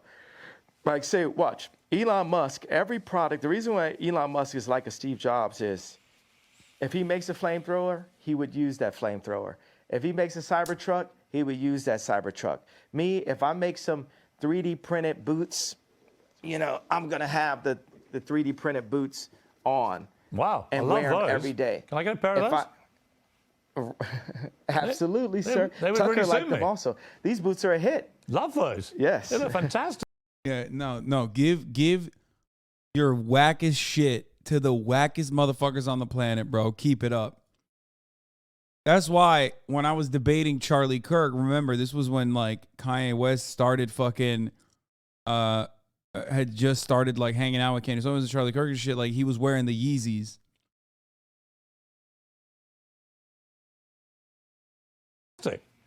Yeah.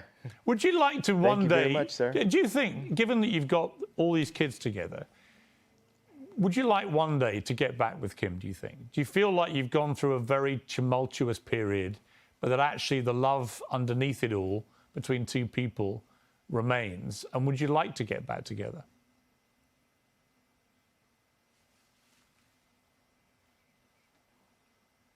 Those thirst traps still be fire. Is that, Do you understand what I said? Do you understand that language I right think so. there? I think That so. language. Oh my God, bro. Holy shit, dude. Ain't no way. This is a funny ass fucking emote, dude. You better explain it. Explain it to me. What do you think those thirst traps still be fire means? Can you explain that to me? Well, with my Pierce? rather Explain creative British what mind, those thirst traps still be fire. I would imagine it With your means that creative, brilliant British man. I would imagine it means you still fancy your ex-wife. Is that right? Oh my God, bro. Okay, it's. I'm sorry. I know I feel sad for him and shit, but like, it is pretty funny the way he just goes. Ha ha ha. Like over and over again. He's like, yeah, those thirst traps do be fire, and then he's like, You know, I would prefer to not be put on this. I would prefer to not be put on the spot on these kind of questions. What I could say is, if Piers was a real journalist, he would deliver the final blow. He would be like, how big do you think Pete Davidson's cock is? Okay. He would literally, if he was a real journalist, he would just straight up finish him right here. He'd be like, fatality. He would drive that 10-inch he would drive that 10-inch white boy with a 10-inch penis right through his chest, okay? God is alive, and he places people. He placed David in to tend to God had David tend to the sheep, knowing that one day he would prepare him to fight Goliath. Mm-hmm. So I believe that day of me fighting Goliath has been this past 2 weeks. The media is Goliath. And there would be no chance of having a civilization or a civil democracy in America without me challenging the media 2 years out from the election. Because this thing that I'm challenging may be setting myself up to one day be able to be president, or it's maybe for the other president. But regardless, we have to have some decency in America as the thought leaders in the content that we put out. But you and that's how but on God that point, is using me now. on that point, Yeah. you keep talking about the media as if somehow it's the media that's created all this furore in the last 2 weeks. But you have said other things which, in my opinion, the media couldn't ignore. You know, you suggested in your interview with Tucker Carlson that Gap, for example, the clothing wear company, had prior knowledge of the Uvalde shooting, which is obviously completely insane. Why would you say that? Wait, and then why what? would you be surprised if the Wait, what the fuck? He said that? What? Dude, what? That's what? That is like, that makes no sense. Like, there's no what? How did I miss that one? Did he actually say that? What the fuck? I mean, obviously completely insane. Clothing wear company had an interview with Tucker Carlson that Gap, for example, the clothing wear company, had prior knowledge of the Uvalde shooting, which is obviously completely insane. Why would you say that? And then why would you be surprised if the media then react to it? They're bound to. What I'm saying is that was worded. That might have been worded in a way that the media could take in the wrong way. But I thought it was really interesting the amount of people at Gap. We had a release that was. Tucker Carlson says Kanye West is telling the truth after speculating that the Gap and the media knew about the Uvalde shooting before it happened. That's wild. I didn't even. Can't watch more than 5 minutes. Learn how to fucking type.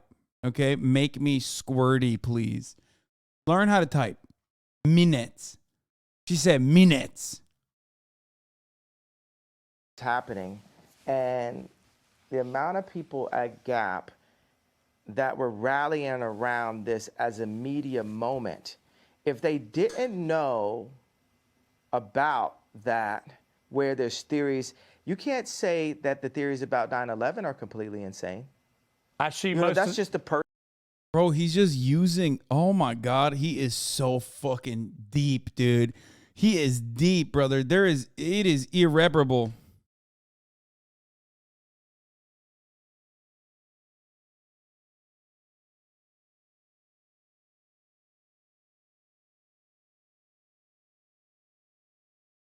He's deep. He's gone deep.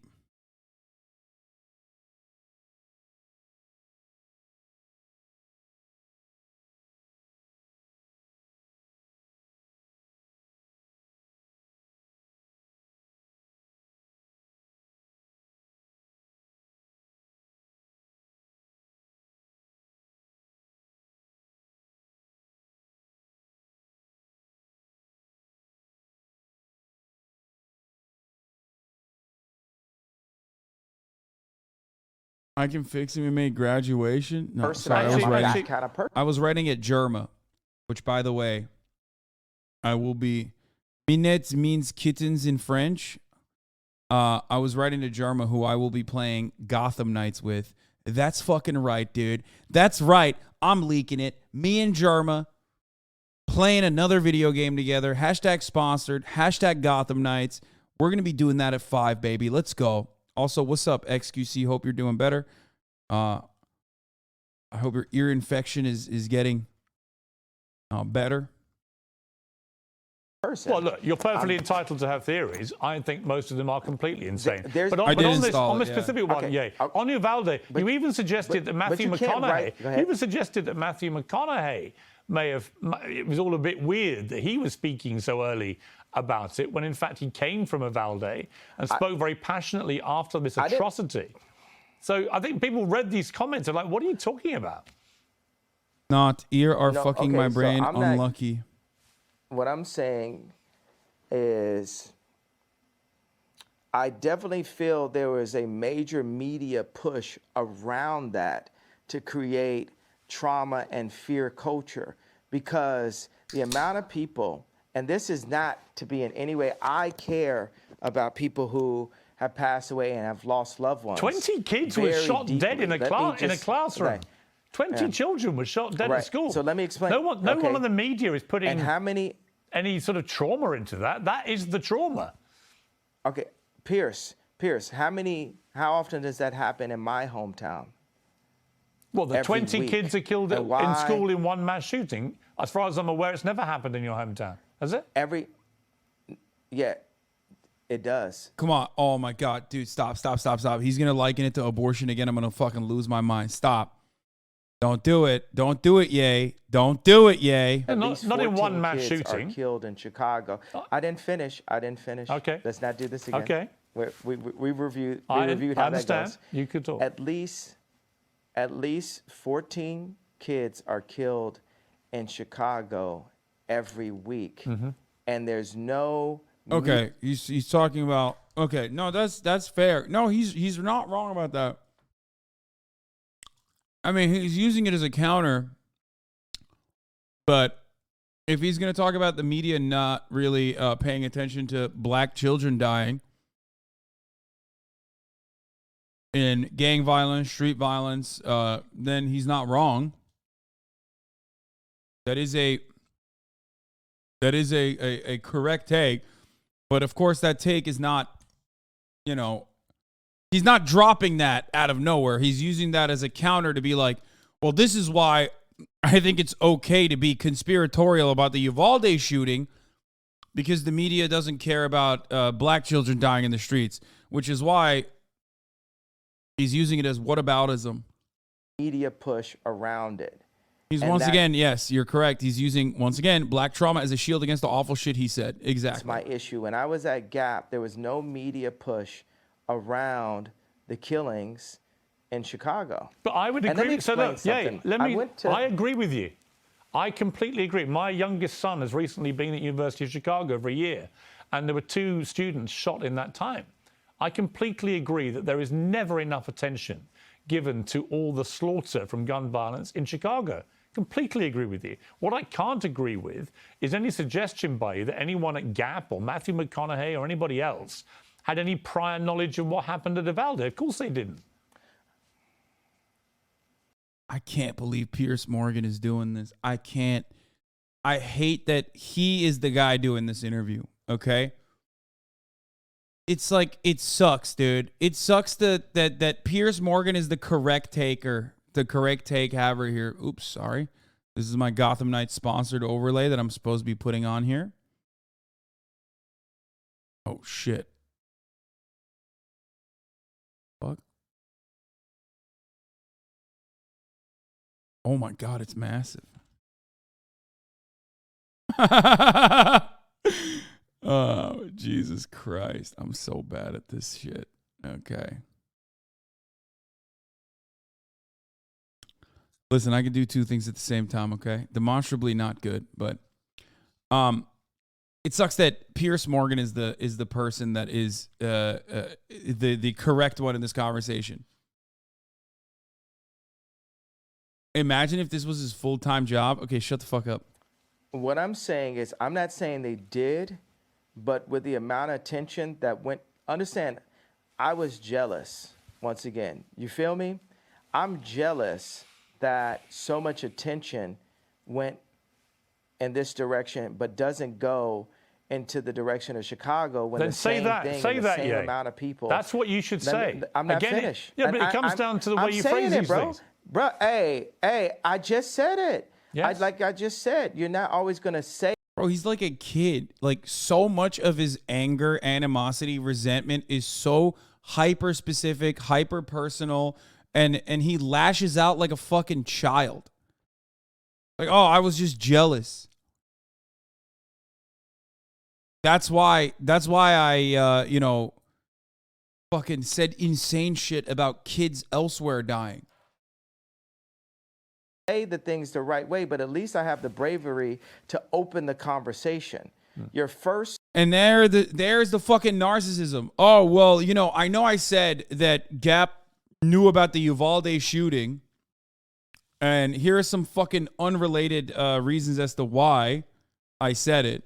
I was really jealous, but even if you take him on even if you take his statements at face value, he still's like, yeah, well, I might have just like lashed out like a kid and fucking lied about something so serious and so severe. Which, by the way, kids in Uvalde, not exactly white either. That's a Latino neighborhood, and those kids were Hispanic. They were Latino.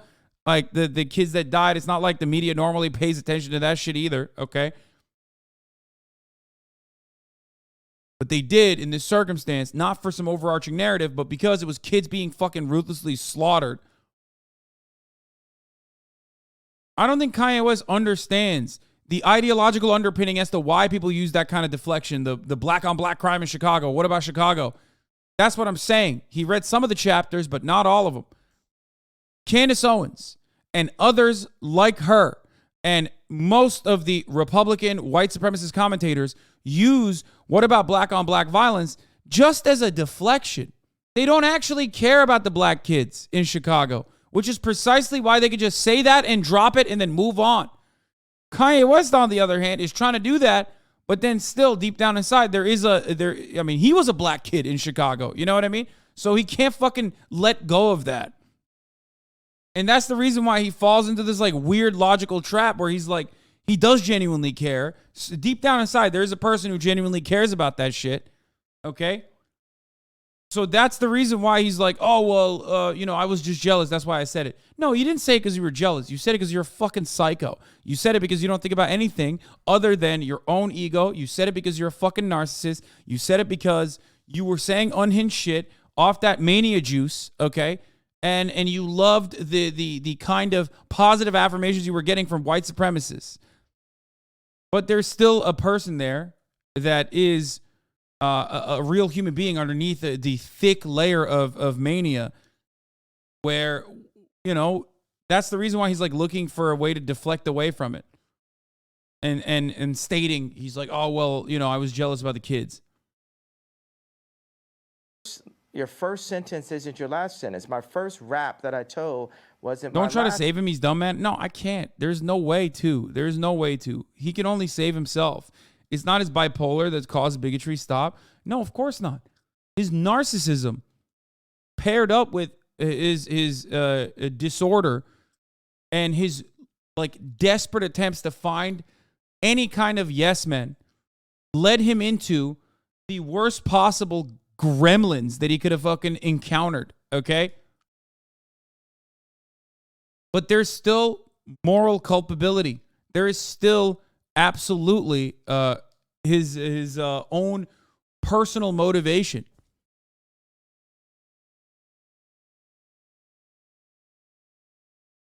Last rap that I told. And now that's the whole point. It's said.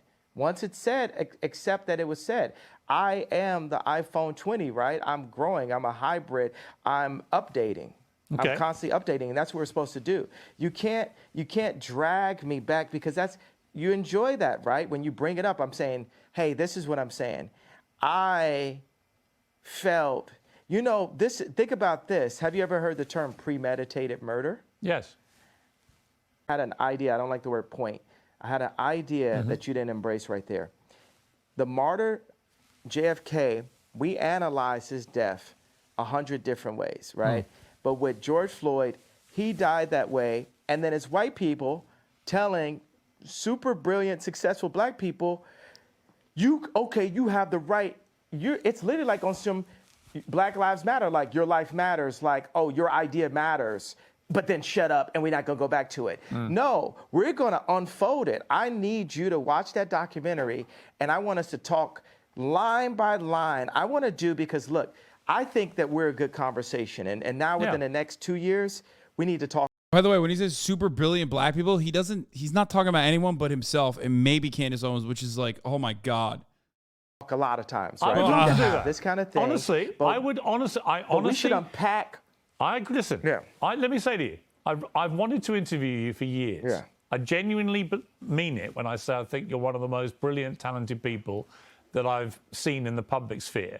And you have a lot of fascinating ideas, and you're incredibly creative, and you're completely entitled to your views. But I'm entitled to mine, and I think we've had some really interesting exchanges, actually. I want to just talk to you quickly before we finish about your kids and about you as a father.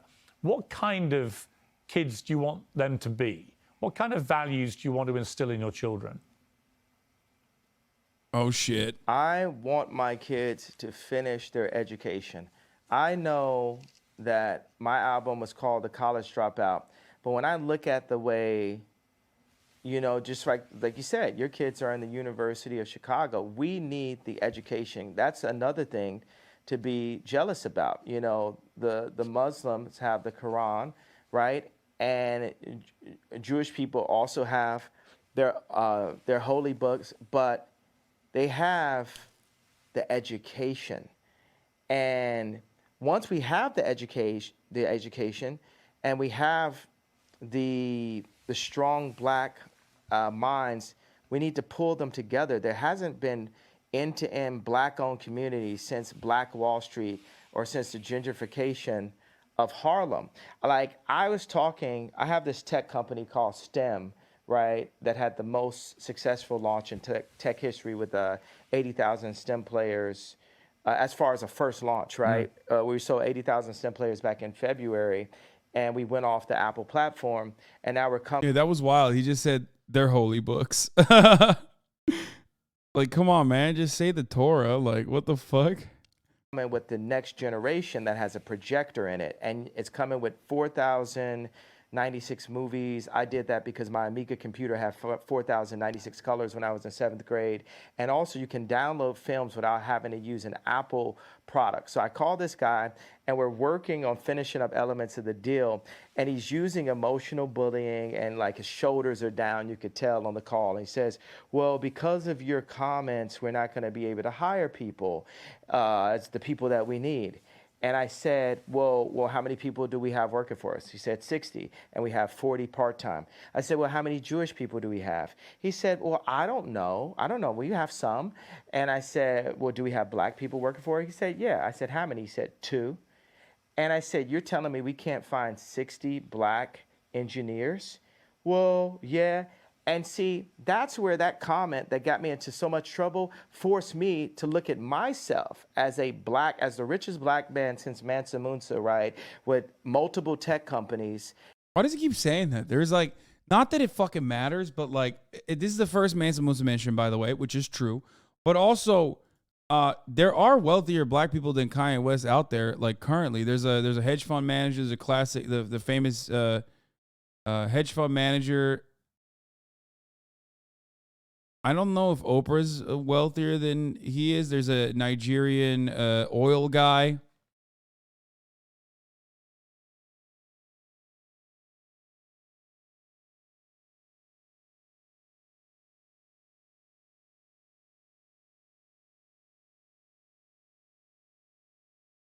Jay-Z, Rihanna, Oprah.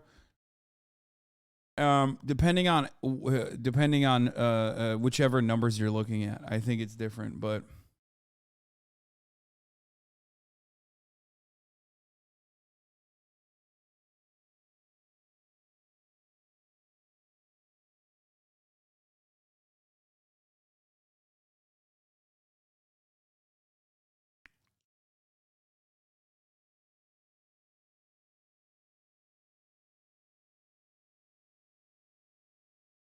Aliko Dangote, Mike Adenuga, Robert Smith is who I was talking about. Is the American billionaire, businessman, and investor. He's the founder, chairman, and CEO of private equity firm Vista Equity Partners.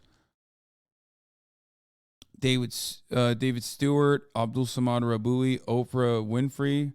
Kanye West is at 1.8 billion.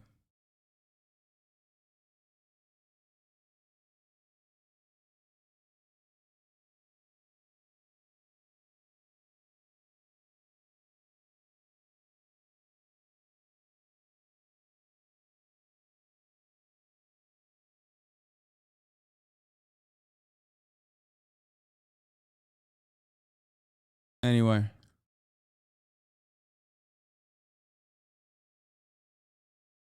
By the way, Anna Wintour and Vogue have dropped Kanye West amid anti-Semitic comments. Like, I don't know what that means, though. Like, what does it mean when Vogue drops you?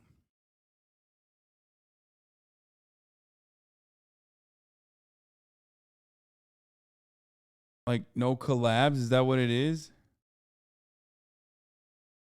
Mentions, promotions? Okay. And where am I kicking the tires inside of my own company to ensure that I'm hiring my people? Because Chinese people hire Chinese people, and Jewish people hire Jewish people, and Catholics hire Catholics, right? But with blacks, we'll give our company to Bernard Arnault. We'll give our company to Mark Zuckerberg. We'll give our company away. And it would almost come off as anti-Semitic if I hadn't crossed that gun line so far to say, hey, I have to go and ensure that I'm hiring the brightest black. Dude, his brain is so rewired by fucking white supremacists. I'm losing my mind. Bro, just say you want to hire black people then. Like, you don't have to say the other shit.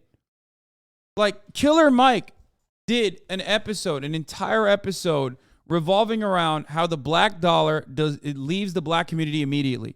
There is a very serious issue with that, okay? And the reality is that white supremacist systems have caused it to happen. There are not enough black-owned businesses, and there is genuinely a movement. I think, of course, as my position is anti-capitalist. I don't think that it's black capitalism that will solve this problem, but like just fucking say that you want more black engineers. You know what I mean? It's not like you don't have to turn it to be like Catholics only hire Catholics or Jews only hire Jews, because that's not the truth for the most part. Even though, you know, white people or whoever is considered white do have a higher tendency to hire other white people, certainly.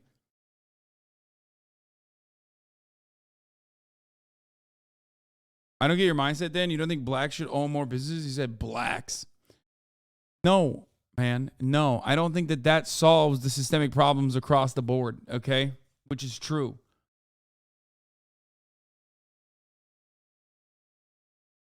I think Fred Hampton was correct.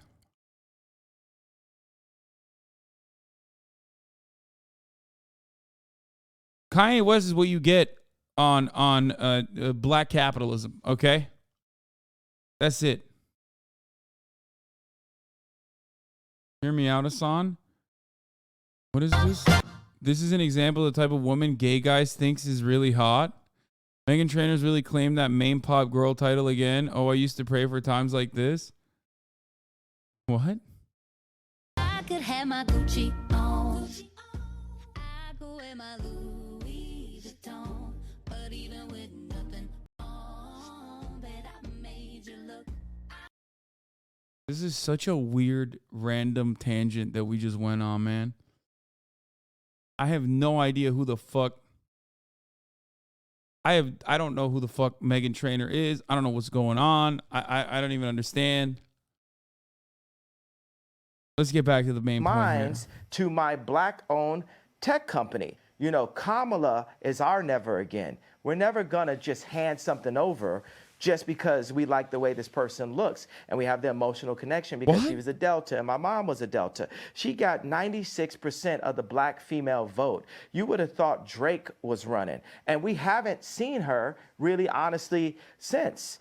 And I want to say something about the left. The left. God damn it, I hate when he's right though. Like that's the worst part, is when he just says some shit and he's like he's right, where he just like blurted that shit out. Also, this was a question about his kids. I don't know how the fuck we got here, but love comparing Kamala to the Holocaust. Yeah, I don't understand what that even means. Like when he says Kamala was our never again, I just glanced past that point because I don't even understand what the fuck that even means. Like what is he trying to say there?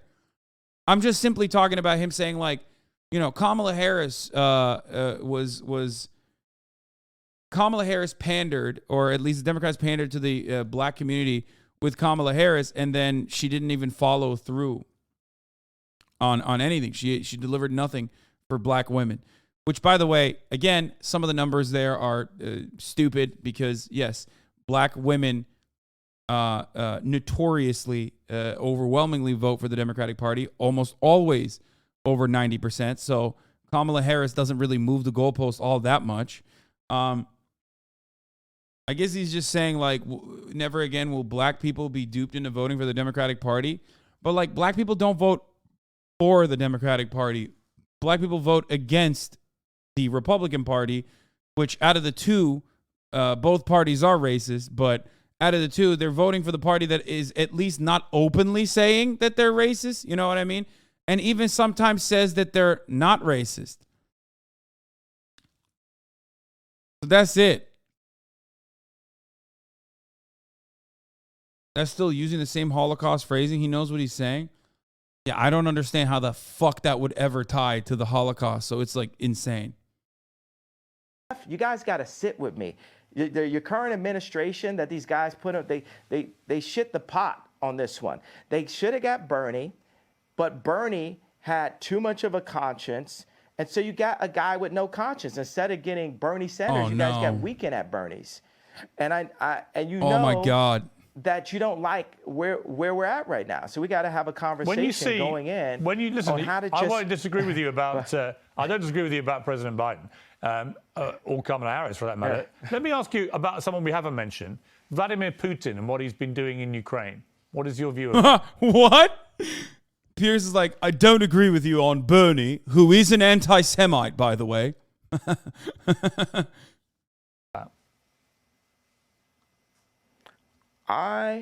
Bro, you don't have to answer everything. Do not believe in war. Yay! You don't have to answer every question.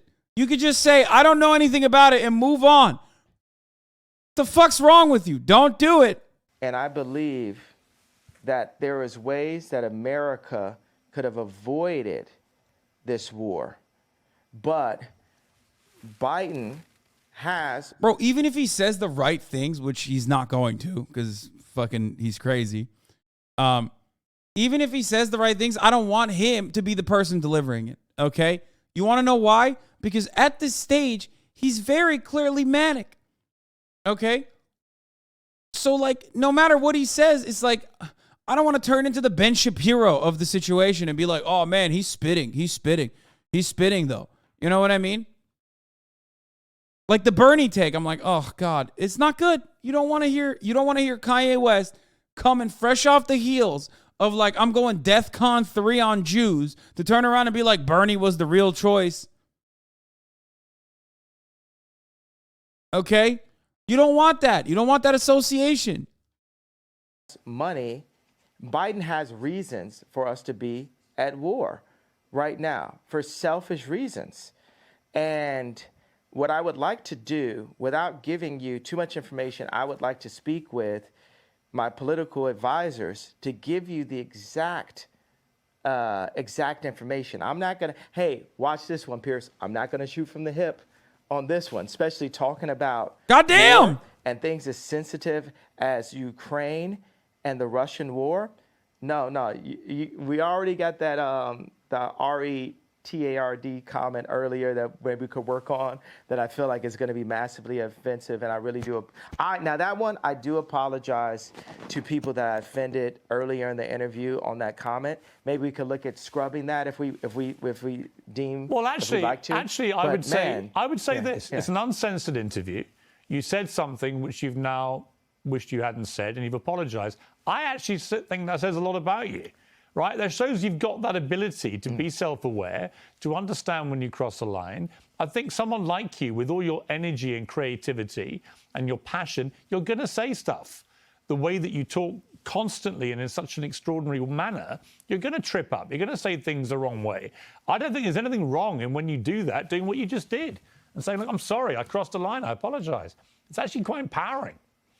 You know what I think? You know what I think I'll go ahead and do? I feel that I've given the platform, and I think by holding the idea of an apology hostage is not godlike. Correct. I feel like we have to free, and I think that's the point that you've been making. And because we sat down and had this conversation, I will say I'm sorry for the people that I hurt with. I feel like I've lost my mind because I've been listening to this for an hour and 30 minutes and I don't think they actually came to a consensus on a singular thing. So I don't know how the fuck Kanye West is leaving this conversation being well, this was rather productive. And so is Piers. Am I crazy? Listen, there's 33,000 of you in the chat. Please. Am I losing it or are they just fucking weird? Because where did they even have any consensus whatsoever? The DEF CON, the confusion that I call. I feel like I cause hurt and confusion. And I'm sorry for the families of the people that had nothing to do with the trauma that I had been through. And that I use my platform where you say hurt people. And I was hurt. I was frustrated. I was frustrated that Gap hadn't opened stores. I was frustrated that I spent time with a gentleman who I love him, his wife, his kids, David Simon, and to open stores. And then he called Bob Martin at Gap and said, I'm not going to open the stores. And I've just been frustrated. I just want to open my widow stores. And I want to say that it's wrong to hold an apology hostage. And I got to let go of that and free myself of the trauma and say, look, I'm just going to give it all up to God right now and say to those families that I hurt, I really want to give you guys a big hug. And I want to, I say, I'm sorry for hurting you with my comments. And I want to word it in not in a political way, but in a presidential way, which means what I knew a president to be when I was growing up, in a sincere way. You know how people give those kind of, I want to give an apology, and you're like, but did you? You know what I'm saying? Yeah. No, it has to be, I want to go to every person's grandmother and grandfather and every person's son and daughter, aunt and uncle, and give them a hug and say, you know what? I've been hurt. And I do want you to talk to your boys. I do want you to talk to the people that are in power, the people who do own the black voice, the people who do own the the vote, which a lot of Jewish business people do. And I want to be able to sit at the table with the contracts. I want my people to sit at the table with the contracts. I do want all of this, but I'm not going to hold my apology hostage till I get that. I'm going to start by taking accountability for my actions and the lack of sophistication in my wording. Like I said, I was sleepy, and it was taken in a way that I didn't mean to be taken. It definitely caused some attention.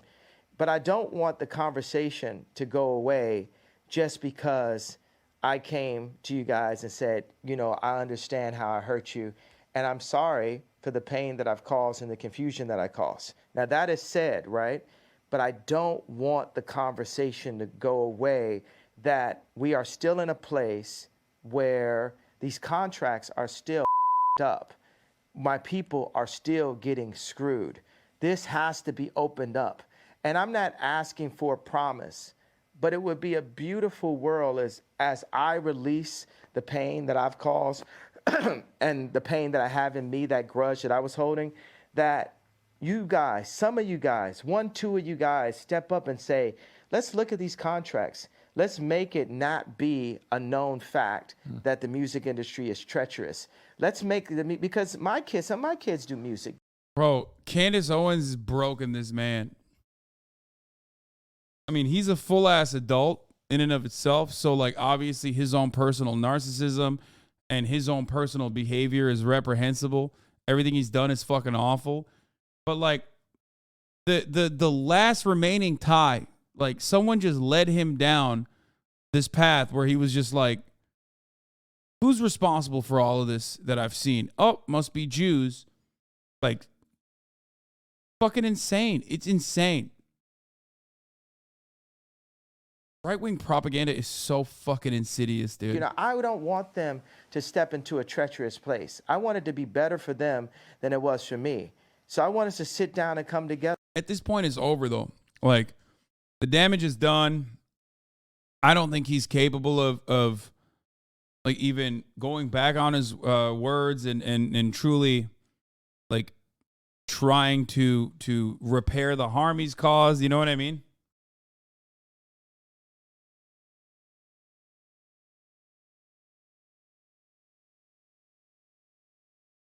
And also, like, he might look apologetic right now.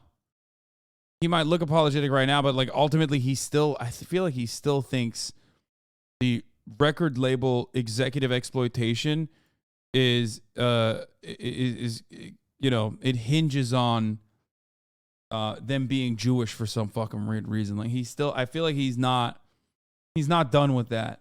Together and really work on that. Would that make sense to you, Piers? You know what, Ye? If you'd simply said that in your tweet, I don't think there would have been any problem. And I'm very, very pleased, actually, that we've got to a place where you felt able to say that. And I think it was sincere.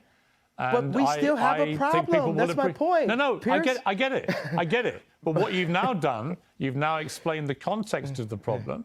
And you also issued a sincere apology to people who were rightly offended by the way you phrased what you said. So I think that's a good place to finish the interview. And I'm very glad you got there. Okay, but... Wait, did you just say he took fucking... Still said Jewish media in his apology? Is that what you just said? What? It's not finished. I understand. The idea is not finished. I understand. That there's still a problem. I understand. No one's going to be in any doubt there's a problem. And by the way, I'm sure there is. I'm sure that a lot of the contracts in the music business are rigged against people like